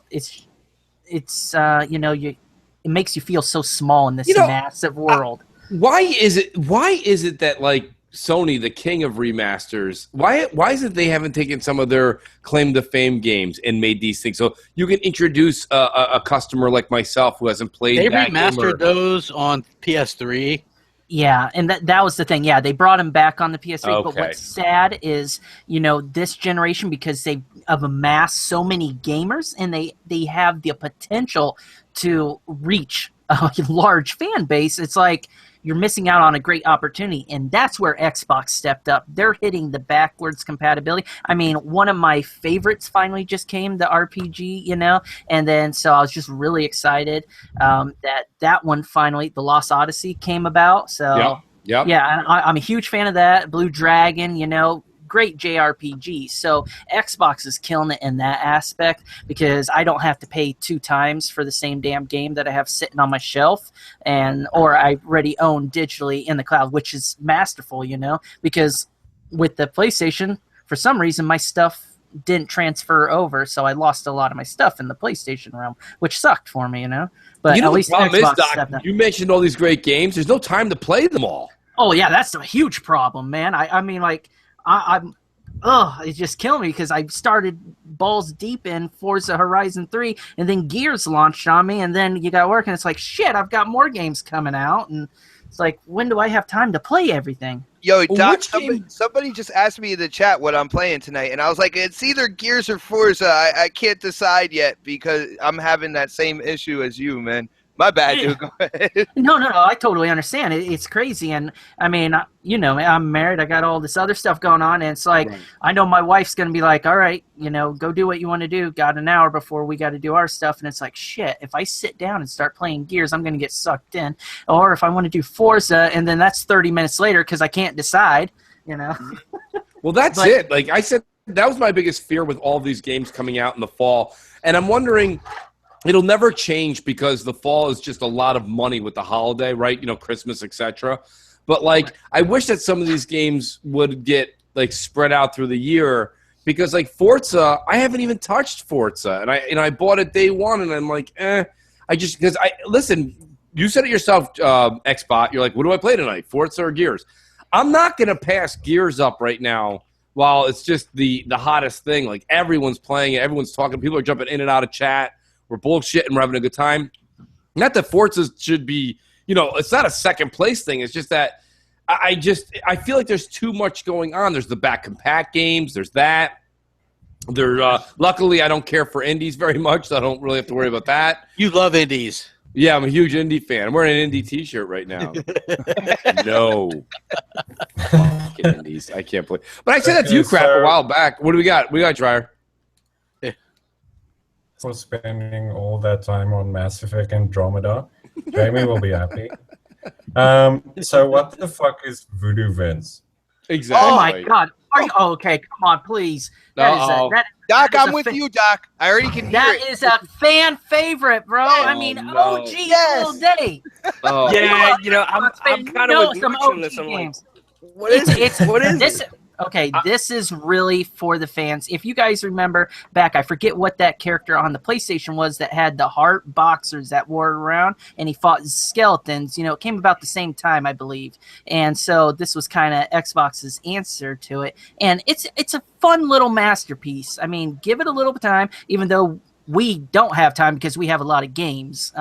It's just, you know, gotta freaking... So it's great for PlayStation.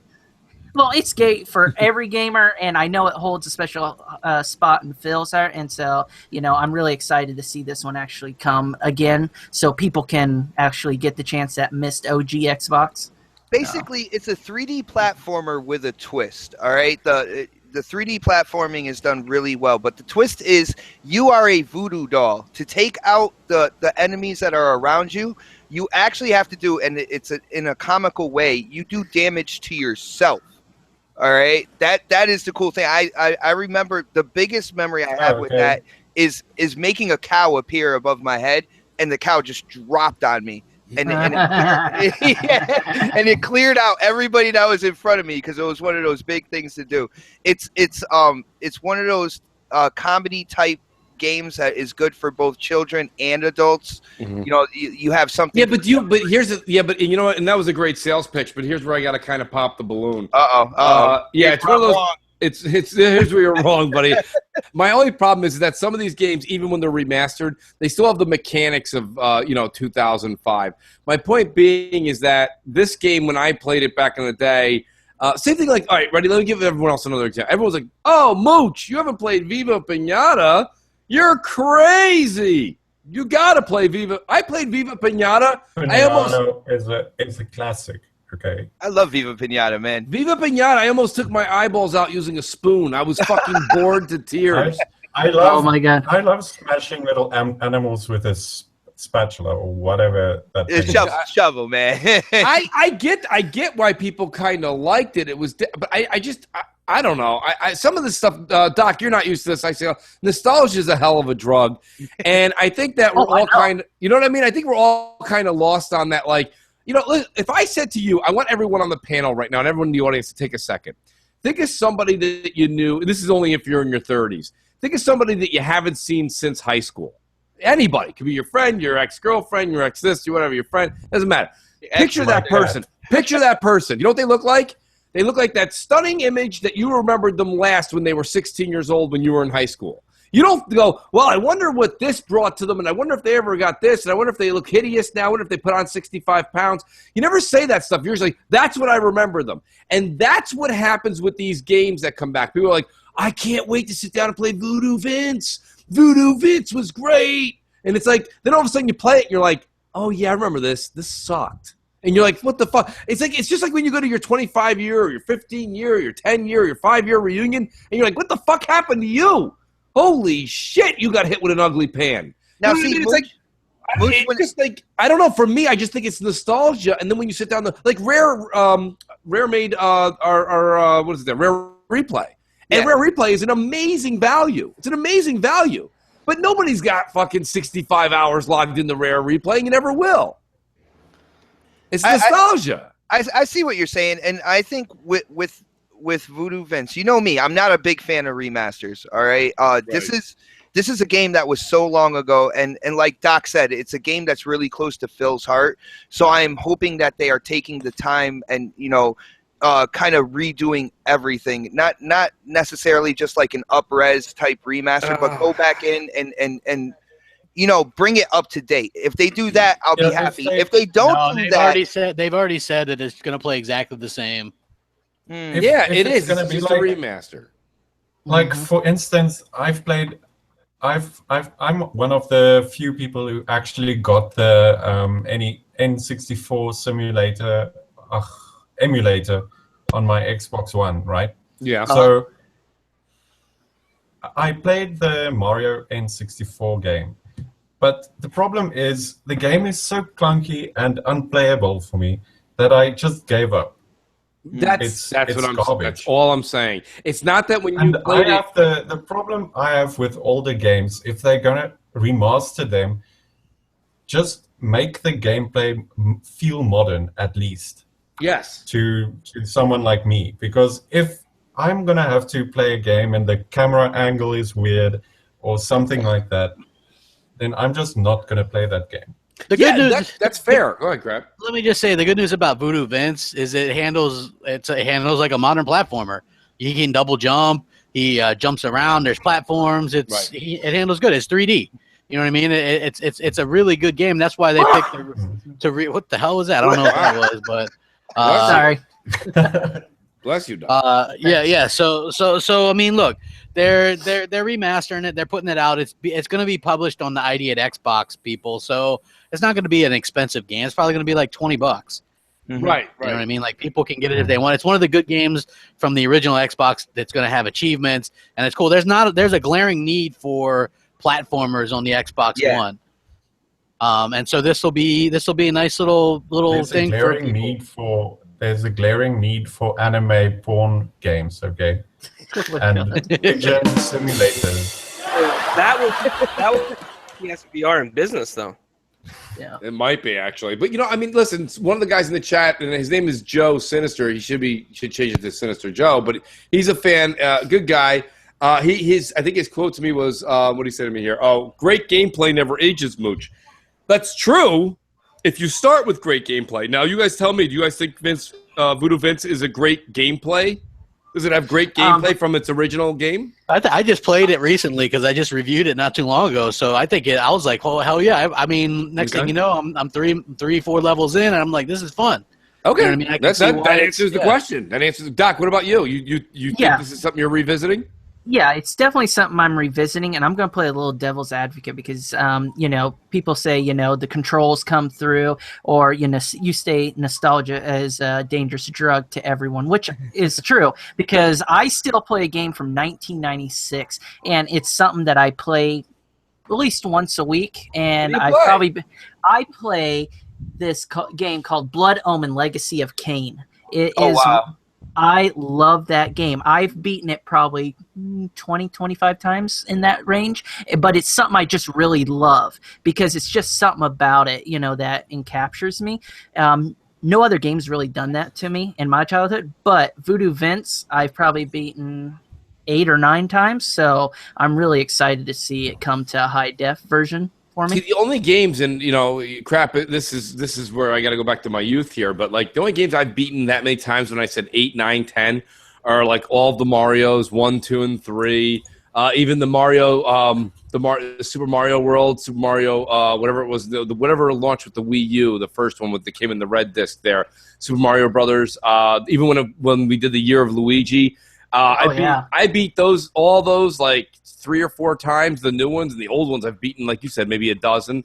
Like those are the games I went back and played a million times because for some reason, again, it brings me back to that youth that was just awesome.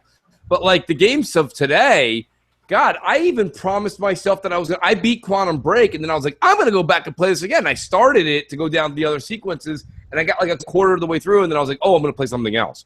So I don't find myself nowadays going back and doing that. Now, my question to Doc is that game that you said that's that nostalgic game, Shadow, what was it called?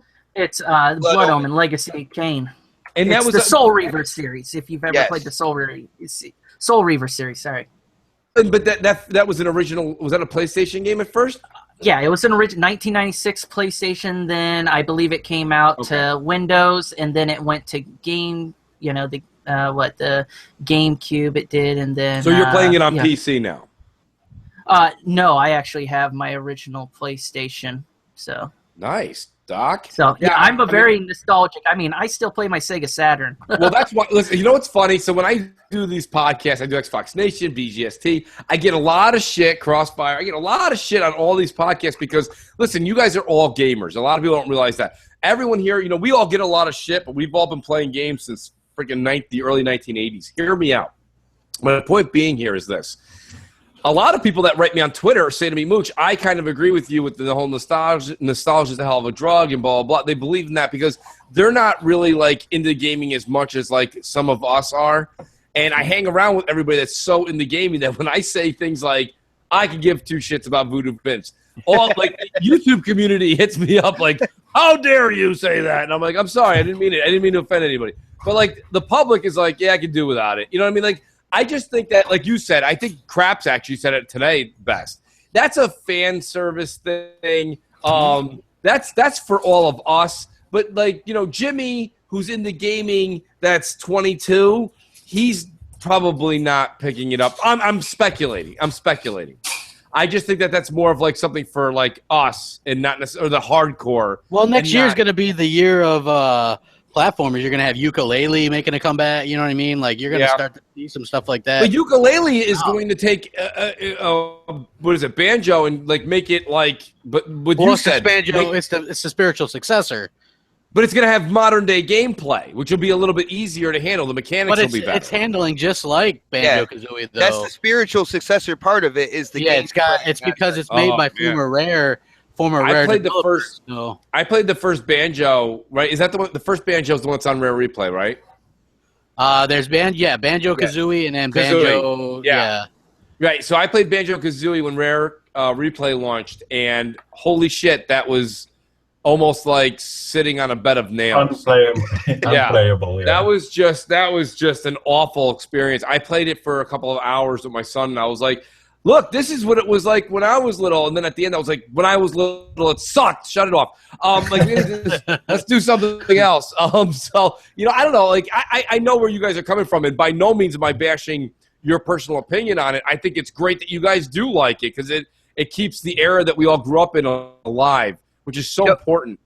Mooch, with you saying Rare Replay and, like, what we did, like, when we were growing up and stuff like that, Rare Replay, when I got it, I actually put on Cobra Triangle, and I had the 8-year-old twins try to play that. That's probably the hardest game on Rare Replay, and I just had a blast watching them trying to maneuver the boats through the river and stuff like that. Yeah. That was fun to me, man. I was watching them. I was like, haha, you see what I had to play when I was your age growing up? Well, Crap asked me, he put me on the spot on Xbox Nation on Wednesday. He's like, so when's the last time you hooked up your NES? Because I have what Doc has in his PlayStation. I have a PlayStation 1 as well, but I have my NES, and I've got all my games, like, vintage, still in the black sleeving that they came in, all the cartridges. And, like, I have all that. So I took everything out, and we hooked it all up about a year ago. And we were just playing through all these games with my kids, and they were kind of like, wow, this is neat because this is what you liked when you were little. But you could see, like, they were like, all right, can we get back to, like, Minecraft and Call of Duty now? And, like, it just that wasn't really their calling card. So when a lot of these games, like, that's like if I said to you they're going to redo or remaster of the original Contra. Everyone on this panel is going to be like, holy shit, yes, I'll buy it. Give it to me. But Dryer, not me. But most people are going to say what Dryer said. Like, I don't give a shit. That's why Crap also thinks that the Modern Warfare 4, game, that Modern Warfare, the original one that's coming in the remaster, is going to be this big thing. And I think it's a huge thing today, all the way up till it launches. And then once it launches, you can turn the hourglass over, and you've got 2 weeks. And once the 2 weeks is over, everyone's gonna be like, okay, I'm going back to the new COD or fuck COD. I don't think so. Like, I would say that more people there. It's gonna have a larger amount of people on the Call of Duty 4 remake, remaster, whatever. Yeah. Than is gonna be on Infinite Warfare and for longer. If you look at, and like, I know people that would get Call of Duty and like and those are their games for the year. Why? Because people stay on those games the whole year. Like, they're always populated. So you're always going to find a good pot. You could get on Call of Duty 4 on 360 right now and find a match like that. You know what I mean? It's still populated. So it's going to be huge. And they even said that they're already teasing that there's going to be new content for it. Like, I guess maybe even new maps or something. And they're also the rumor that next year's Call of Duty is going to be Call of Duty Vietnam. So they're going back boots on the ground, old school. So I mean, how funny is that crap? And that was our joke, right? Boots on the ground. And now you see EA Access on Twitter. Get your first game of boots on the ground with Battlefield 1. You see, I mean, like, it's funny. I do think a lot of these guys just listen to us, and we don't get any commission checks. Yeah. No, crap. That whole Vietnam thing, that would actually spark my interest to look into Call of Duty again, if that's what they do for the next iteration. Yeah. Definitely. Well, you got to look at it. The thing that I read was that it leaked that's what their thing's going to be. And what happened was these things are in 3-year cycles. So by the time they start, everybody was like, "Oh, we got to do something for Titanfall. We got to compete with Titanfall." And then it turned out they didn't need to. People got fed up with the futuristic jumping around like RoboCop kind of deal. So I just think that now they see it, and by the time you got to figure that that this is the one that's been in development for a while, and so they've been able to see the complaints. Like, people started complaining about this right away, So I think that now they have time to work on it, and we're going to see just a more regular Call of Duty game, and that's going to make people. When does Battlefield 1 come out, crap? Well, if you're EA Access, you have it now. If you're now, yeah. Yeah, you can get the early thing if you want to pay $80, or if you have EA Access, it comes out to like $73. But you can get that and start playing the whole game this on the 17th. So, okay, but for everybody else, it's the 20th. I think it's like the 21st or something like that. Or so 21st. Here I am beating a dead horse again, but I really think that between Call of Duty coming out, what is it, November 4th? Well, hold on. Here's the Battlefield 1 comes out officially October 21st, but you can pick it up the 17th. Okay. For the early enlister thing. Titanfall 2 is the next week, and then you've got the 28th. And the week after that is Call of Duty. Yeah. Yeah, I'm telling you right now, and I know a lot of people who follow me on CrossFire and Twitter are like, that's because of the whole disc. No. I think it's because of the tech test we all played. I'm not buying Titanfall 2. Yeah, a lot of people aren't. I think Titanfall. Who's there? Titanfall 2. Titanfall 2. Who? Titanfall 2 is the best game ever. That's the joke. Nice. Assassin made another appearance. I love it. Assassin, we love. Long live Assassin. Anyway. Even Dreyer was like, "What the fuck is wrong?" No, in all honesty, I think, Doc, what's your take on forget the nonsense and forget the bias shit and the fanboy war stuff. Let's talk about just there's always a game every year that, because there's so many games that come out, a few get left by the wayside, not because necessarily they're bad, but which one do you think will get burned? I'll just throw mine out there. I think Titanfall 2 and I think Watch Dogs 2 will be the ones that get forgotten this year. Doc, let me start with you. What do you think is going to get hurt with the big boys this year? You hit the one right on the head that I think that's Watch Dogs 2 because of its first iteration, and because everyone is just so hyped up on Battlefield 1 right now, and with the first party titles that are out, I think those are going to be more attractive because those will be able to go down in price when these actually launch around the holidays. So I think, so it'll be definitely Titanfall will have a very slow start, and Watch Dogs will be very slow to progress as well. Awesome. Yeah, Awesome. I feel like a moderator in the presidential candidate debates. Like, Oh no. like Senator Mooch, please. Shut up. Nice. Let me talk. I'm like, wait a minute. in jail. Now, wait a minute, Dryer. Finish my question. That's what I was going to say, please. Dryer. You let them go, and now I can't go? You let them go over their time allotted. Yeah. So, Dryer, what about you? What game or games do you think are going to get like what happened to Sunset Overdrive, where it's maybe a good game, but it just gets blown over because there's too much out there? The Last Guardian. Well, yeah, that's absolutely, this year? Supposedly. Apparently. Titanfall 2 is dead. Dogs 2, I don't care. It's a game that stereotypes black people. I don't give a shit about that game. The Last Guardian. Nobody gives a shit. Doc in his dark side. Nice. No, I'm right there. I'm right there with you on those clowns. Is your mic working? I hope so. Yeah, you're clear, All clown. right. So what All right. what games do you think are going to get passed by the way of the dodo bird with all the big boy releases this year? Titanfall 2 and The Last Guardian. That's definitely. I think you're dead spot accurate. You and Dryer hit it right on the head. X-Spot. What about you? You know, Mooch, I got to roll with you with Titanfall 2 and Watch Dogs 2. One thing I want to be, I'm kind of interested to see is like what Microsoft and Capcom's expectations are for Dead Rising 4 as well, because that's coming out like early December.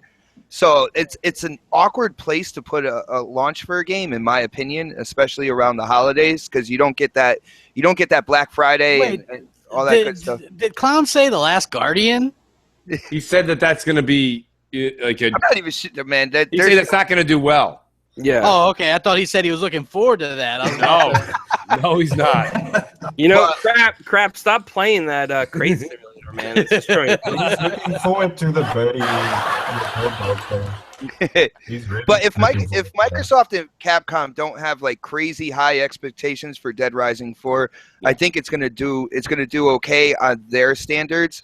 I think Dead Rising 4 will gain more and more people like over time. I don't think it's gonna be a big slam dunk. Everybody's gonna grab that game at launch type title. You know what I'm saying? I think with Dead Rising 4, it's more like a cult classic. Like the people who want to play that game will play it.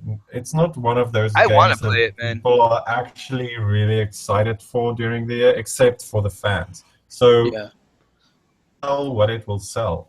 Yeah, that's why I said I'm interested to see what they like expect from that title. It really you know is. It is the black box is Dead Rising 4 because we haven't seen much on it. There's not a lot of talk coming from Microsoft, which I don't blame them. That still weighs out. But like that game, here's what I like about it in the December 4th is it goes head to head. Like The Last Guardian, say whatever you will, Sony's going to push that shit like it's the coming of Christ because it's the only thing they have this year. It's all they got. yeah, but I don't. I think that's why they moved it to try to, so that there's not much hype around it. I think they're trying to get it under the radar. Why do you think Microsoft waited until December 4th for Dead Rising though? Crap. Because look at what we're faced with now as Xbox fans. Yeah. None of us even got a chance. Well, some of us might have, but like I'm still not finished 100% with Forza or Recore or Gears. I've got Mafia, and then obviously I already downloaded Battlefield 1. You know what I me? Like it's hit after hit after hit. Where would you have put it? You know, like you don't want it to go. The end of November versus December's just an odd date. That's the only. It is odd. Yeah.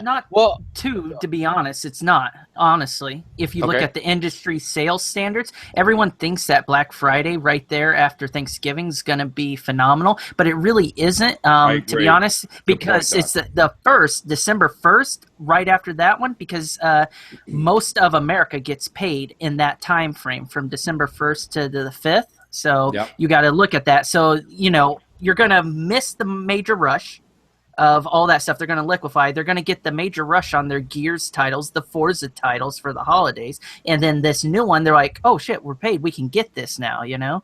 Right, so, right. Yeah, that's why I think they placed it there, because you saw what happened with Tomb Raider last year, week after week after week, you know? I'm like, Jesus, it didn't sell the way I honestly think that breaking it up could have, you know? Right.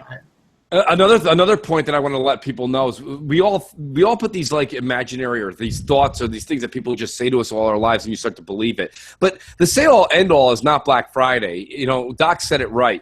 A lot of people, we all know people that shop for Christmas or whatever your holiday is that you shop for in that era. Everyone's in December in the malls going crazy. And Dead Rising 4 being a later this year game is not going to be discounted heavily anyways. So Microsoft's like, no, it doesn't matter. We can put it out there later, not cram everything through this mess that is what is the end of September all the way to the beginning of November. Have a breather, and then get another title out there for Christmas. It makes a lot of sense to do this in retrospect. Let's get it this way, too. I have a friend of mine that I do know that at Best Buy, too. And he goes, a lot of people keep thinking they're going to come in here and get the OLEDs and the Samsung 9500 JS9, and they think these top-notch TVs are all going to drop in price. No, he's like, I've been here for 3 years. He's like, the TVs that go on sale are the 50 or 55 or 65-inch Westinghouse or JVCs for $400. He's like, the big name shit doesn't go on deal. He's like, it just doesn't happen. They make their money on those. They know people are going to buy them there. So I'm like, all right, yeah, that makes a good point. So the whole point of the matter is that people are like, well, why are they doing December 4th or 5th? That's a dumb idea. They should be doing it on Black Friday. As Doc said, millions and millions of people are buying for Christmas all through the month of December. And pay periods do make a huge difference on people's like Christmas purchases. So Doc makes a good point to look at the calendar and notice that's the day end of a pay period, a schedule shift of end of a pay period, which is when a lot of people will do some Christmas shopping. So I do think that is a good point. And Crap, I want to ask you, what games do you think are going to suffocate and die because of the amount of games? Watch Dogs 2, again, that's just a game that, the first game wasn't great. No. And then I feel like, I don't know, like it's just in a bad spot. It's in a really bad spot. I also think that Titanfall 2 is in a really bad spot. It's in a terrible spot. They pissed off the Xbox fan base. If you look at Amazon, I think it's like out of the top 100 on both. Yeah.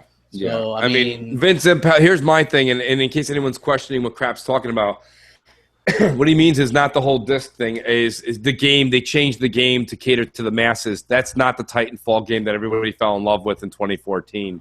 So they went ahead and changed it. It's basically Call of Duty with Titans now. And personally, I agree. I think Titanfall 2 is out. But I do want to say that isn't Dishonored coming out this fall?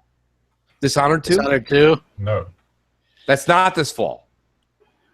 No. Dishonored 2 is coming out this fall. I don't have a date on it, but it's coming. November 11th. November 11th? Yeah, and nobody's talking about that at all. That's another one like Dead Rising. Dishonored has a kind of like cult following. Yeah. So I'm not sure about what their expectations are. That's the interesting thing to me. Like you have the Gears and the Forza, Call of Duty. You have like these big hitters out there. What do these companies expect from that kind of like mid-tier cult following type titles that are coming out as well? Because I want Dishonored too. I definitely want that game. I'll get that one. I'll get that one for $5, like I got the first one. Yeah, you're like seriously. Honestly, that franchise to me, it's like I don't know. God, it was Dishonored. I actually, believe it or not, here's something funny. Hold on, let me get the laugh track ready. I actually bought the original Dishonored for PS3. No, really, I did. No, really. Why?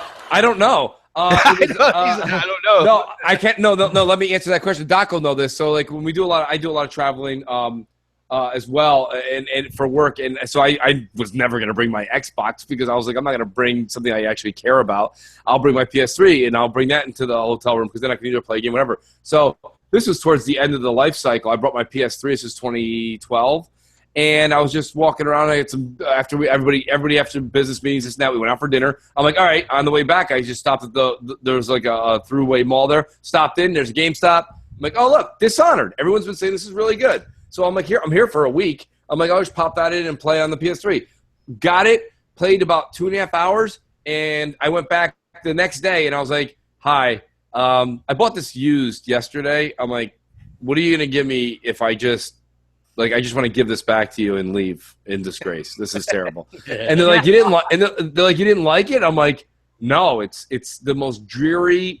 It's basically Thief with some magic powers. It's just boring. I'm like, you're just walking around pickpocketing, and I don't like the first person aspect of the game. Like, I don't know, it's like that. And the stealth. Yeah, I guess you're right. I just didn't care. I didn't like the story. I thought it was stupid. You know, it's like people think I'm weird because I hate everybody's like, don't you like Fallout? Don't you like what are those damn, like, what was the one before Skyrim?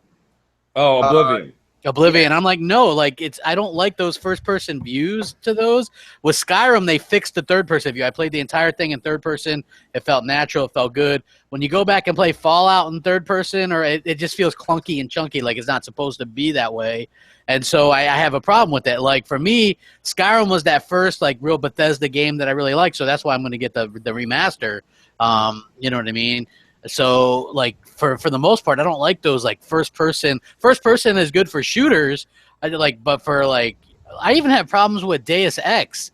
Like, I don't like the first person kind of mode. I like it, like, it goes to third person when he climbs stuff or whatever, but for the most part, I don't really like the first person kind of mode for those type of games. So Skyrim Remaster will be able to play in third person? Yeah, you could play the original in third person. Okay. I never played Skyrim. I skipped Skyrim. Oh, you didn't? Yeah. Oh, holy crap. Yeah, I know. That game Oh, my good. God. That one, I'm from the OG days, so I still love Morrowind, so that one holds a special spot. But are you getting the remaster then, Doc? Oh, I've already got it. Yeah, well, I get a free upgrade on the PC because I own the Definitive Edition on the PC, but I pre-ordered it for the Xbox, so I'm excited. When's that launch? Go Xbox. Yeah, like the 28th, I think. You like the same. You'll have plenty of time to fit those 300 hours in, crap. That's awesome. Yeah. No, I mean, but does Skyrim relate to anybody who's played like a Soul? Like, I'm enjoying Dark Souls 3. That's a third person, same kind of idea. Is the Skyrim follow a Dark Souls mantra? I would say it's different. To be honest with you. No. I hate Dark Souls, but Skyrim's the shit. What's the difference? There's not. I mean, Skyrim is fun. Skyrim.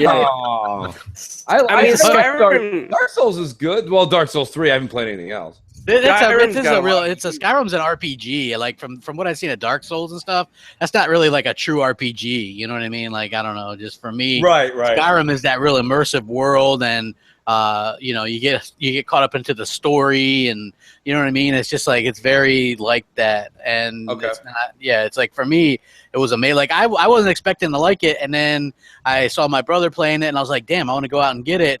The year it came out, and they were sold out everywhere. I finally tracked one down, was playing it, and for the first time in a long time, man, when I was at work, I'm sitting there thinking about Skyrim, what I'm going to do, what I'm going to craft, you know what I mean?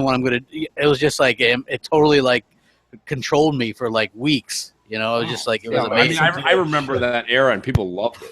Mooch, can I just do something real quick for you? I know Absolutely. It's kind of odd. I love sound effects and that stuff, but this part right here of this song on Dragonborn gets me so pumped up. I want to tear shit apart and rule the world. Play it.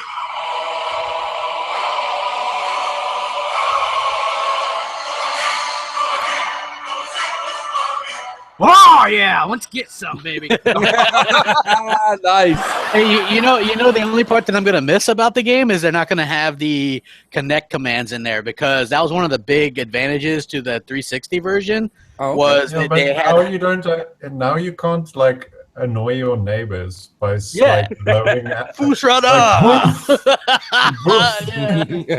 Well, you know what? It made up for hotkeys. It worked really well. I used it. You know, don't you guys remember Better with Connect? I like that. You know what I mean? Like when I used to play Madden and stuff on 360, I'd like use the Connect to change my play. I would, I was like, blue, hot read, hot route, blonde, No, not that one. The other one. Run. No. Oh, delay a game. God damn it. You know what I mean? That's basically So it how that wasn't happened. better with Kinect. Well, not Madden, but wasn't Skyrim worked really well with Kinect. No, that's cool. I know that just like I've waited with other ones, I'll probably wait till Skyrim gets a little bit cheaper because there's just so much stuff going on. I know GKB, shout out to him, and he said he can't wait to get it. He's getting it day one.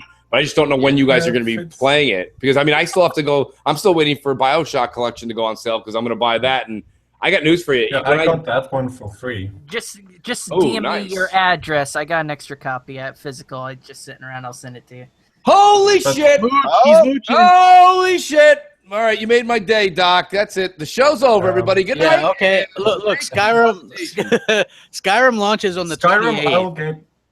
October 28th. I'll get Skyrim when it hits like $30. Now, I will say I will say this about this one, right? Like, I love Skyrim, but by the time they released 2 expansions for it, right? And supposedly these were really good expansions. The Dragonborn one and the other one or whatever it was, right? And there was like this, like they launched 2 big expansions and some other DLC. This has all of that stuff. Nice. I never played those. Are $20 each, and those are both included. So that's why I think this game is worth it. And I never played either of those expansions, so like I'm pretty excited to be able to. That'll be new to me, you know what I mean? And it's been years since I played this game, so I'm really looking forward to it. And yeah, it comes out on the 28th, which is the same day as Titanfall 2. Yeah, it is. It's the same. The 28th is absolutely smothered. It's smothered with shit. But let me say this, guys. It's been almost 2 hours, and our very gracious guest, Doc, has to go. What happened? What? Dryer's taking over? We haven't gotten to the topic where we talk about Digital Foundry with their head so far up their ass searching for secret sauce. But we can talk about that at a later date. We'll talk about that at a later date. I do want to go down and do closings and say, everybody, thank you for spending their Friday nights with us. I'm actually going to conduct a poll, everybody that's listening in the audience. I'll do it sometime tomorrow because I want to get everybody's attention first instead of doing it tonight. I'm going to ask everybody when they would prefer it. We're thinking of maybe moving CrossFire to 7 o'clock, 1 hour later. It helps a lot of people on the panel, and I don't know if that helps a lot of people in the audience, but we'll give 3 options. It'll be 6 o'clock, 7 o'clock, or 8 o'clock. Interested to see what the community thinks. So look for my Twitter at Mooch1978. Look for that, and then see if I'll give a good 2 days for everyone to get their input, and I'm really interested to see what everyone's got to say. Crap. What do you got coming up? I know we got something coming up on Sunday, but I'm interested to hear what you got to say. Yeah, I dropped the video at 7. Sabotage! Yes. It was basically about, because there was this article, and they were saying Recore really shit the bed based on the VG Charts article or whatever. So once again, what I did was, I was like, how can I prove that VG Charts is full of shit? And I'm thinking, Microsoft... Recore shit on me. well, what I was thinking was... I got to that one door, and it was like, you don't have enough crystal balls. Do not pass go. And I was like, fuck you. So great. Love it. Well, listen. So what I did was I was like, let me prove once and for all how off VG Charts is. Microsoft just announced 27 million in sales for the Gears franchise, right? Literally just announced that. If you go check VG Charts and look up Gears, the entire collection, every Gears game, according to VG Charts, is only 15 million. So that's a $12 million difference. Yeah. You know what I mean? So if you ever were like thinking VG Charts was even close on there, they still have Halo 5 at under 5 million. Yeah, and Frank O'Connor already said it was over 5 after. It went over 5 million after 3 months. Imagine where it's at now. It's probably 8 to or more. VG Charts is a joke. So anyway, yeah. It's completely a joke. So yeah, I got that video. You can go check that out. And then, of course, Community Game Night's going to be tomorrow night on Gears 4. Gears. And, and then also Sunday, MNC Mornings, we have an EA Access 1-month code to give away. I think we got we might not give all this stuff away tomorrow or Sunday, but we got all this stuff in mind. But, we got a year Xbox Live that we're certainly going to give away, a 3-month that we're certainly going to give away. $10 gift certificate. $10 gift certificates to give away. Somebody just gave me a code for all the Gears games. Yep, I got that too. Got Gears games to give away. An EA Access 1-month code. And a Master Chief Collection game. Yep. Game. And And we got Jay Williams. So and Jay, you should just forget me and Crap are even on there. Just tune in for Jay Williams. Yeah, he's the most underappreciated person in You the know what's funny community. too, Crap? Just a shout out to Jay. Jay was like 2 weeks ago. He's like, "Hey guys, just so you know, you don't have to call me Jay Williams all the time. You can just call me Jay or Graphic God." It's just Jay Williams. I think we've said Jay Williams more since he told us not to say Jay Williams. Yeah, we just said he's Jay Williams 18 Yeah. times too. Jay Williams. He did. I see. He was doing some. He did Jordan's he did. avatar. Yeah, it was nice. He does great work. I mean, He does amazing work. You hit him up though if you guys want like. He does Twitter. He'll design you a graphic for that or background for your YouTube. Whatever, guy. you know. Yeah, he is the graphic god, Jay Williams. And Jay he Williams. likes Metallica. He likes Metallica. Like He just likes like Metallica. Paul Hammer. Yeah, him and Hammer both like Metallica. So Great. Thank you, Crap. I appreciate it. I'll see you Sunday problem. morning at 10:45 All right. on my channel. Dryer, where can we find your work? Well, everyone knows I'm writing for Xbox Mad, like icxm.net. You can check me out there. My main job at that site is to stoke the fires of the console war, like going at it. Like that's my job. You do a hell of a job, buddy. We love it. We love it. You give me and Crap a lot of ammo for the week. Clowns. Oh yes, and I don't review games. And you don't review games, which I'm making a note of as we speak. he reviewed the BioShock collection. Yeah, he did. Yeah, but I didn't play it. I just made it up. I just made it. Welcome to my world. Are you getting a job at IGN or GameSpot or Kotaku? He just read Right. Ken Levine's Are you like, practicing? notes. Yeah, I'm on the fast track to that job because I can spin shit. That's so great.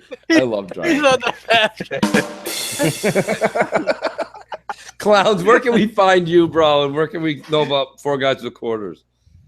Oh man, every week you can find us on YouTube, Twitch, Beam Pro, 4 Guys with Quarters. You can also check out 4GQTV.com. I also am going to be attending Orlando iAccess Press Nice. tomorrow. Yeah, it's going to have the co-founder of Call of Duty there, a lot of big guys from Insomniac and other stuff. So, yeah, I'll be there. Very nice. We'll definitely tweet us out as much information as we can get. We'll pass it along, Clowns. Xbot 448, where can we find your next show, bro? Because you're so full of energy. I can't wait to tune in. Yo, dude, before I say that, I gotta say, Dryer was MVP tonight. He was. Absolute blast to have him back in here. Dryer, man. But Yeah, with I that being I said, have to work myself up for a month and a half, and then come Yo. back again. dude, you are lightning in a bottle. I think Nintendo is looking for you. By the way, I'm just saying, man. Awesome. But bro. yeah, next podcast every Saturday at 6 p.m. We are gonna have our special guest, which is Lady Infamous from Intro Media Gaming, is gonna be joining us tomorrow. A bunch of great topics. We're talking like Halo, Gears, Mafia 3, just a lot of good stuff to talk about. Of course, with the next panel, and Snaps will be there to keep me under control. So that'll be good to have her back because of her new job and everything. Her hours are absolutely insane. So she's going to be back with us. So that's Saturday at 6 p.m. And as usual, Mooch, I absolutely love doing Crossfire. Guys, absolute great show tonight. No, we love having you, Xbot. Dude, the energy you bring to the show is just unmatchable. I do appreciate it. And I want to do I'll do a closeout for him. Doc Cupcake just wrote me. He has a conference call, which he did warn me about, but as everybody knows me, I'm long-winded. I want to thank Doc for coming on. I want to thank him for his, listen, Doc's always doing something for the community. If you don't subscribe to him, I believe if I'm saying this wrong, you'll see it later on when I thank everybody in my Twitter. I believe he's at Doc Cupcake. Definitely subscribe to his channel. Definitely go follow him on Twitter. The man does nothing but keep giving. And he's actually giving me the BioShock collection. I think I'm going to have to send him a Mooch mug. Coffee mug. Isn't that's equal, right? Crap. He's giving me a game. I'm giving him a picture of myself. Yeah. That's something. Actually, the Mooch picture might be worth more. He'll never forget that he gave it to you every time he looks at that mug. Yeah, right. It's so great. Oh, yo, enjoy looking at my mug on this mug. Crap, I gotta tell you, oh snaps, the coffee mug for Mooch and Crap in the mornings, that is like #1 on her list of stuff she wants. Yo, absolutely like obsessed with that. So I'm gonna have to fork over. I'm gonna order. Well, you know what? I'll just so you know, Xbox. I'm grabbing one for Doc. I'm grabbing one for myself, and then I'm gonna grab one for a giveaway. Crap. So nice. Yeah, we'll do that as a giveaway. We were gonna do some merch anyways. So and like the video, please. Oh like yeah, the video. Let me do that. Should I e-beg like crap? We had upwards of 310 watching and only 132 likes. Oh yeah, I just liked it. I just liked it. So you know what I mean? I look, guys. All I can say is this: thank you for joining us on a Friday night.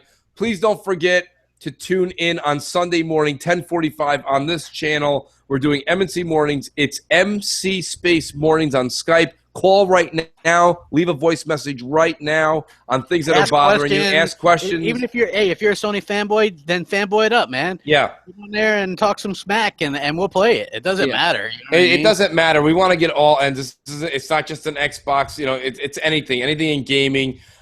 Make sure you do it 10:45 again on Sunday. Everyone here has been great. Love Crossfire. Love the audience. We'll see you again next week. Thank you guys very much. Good night.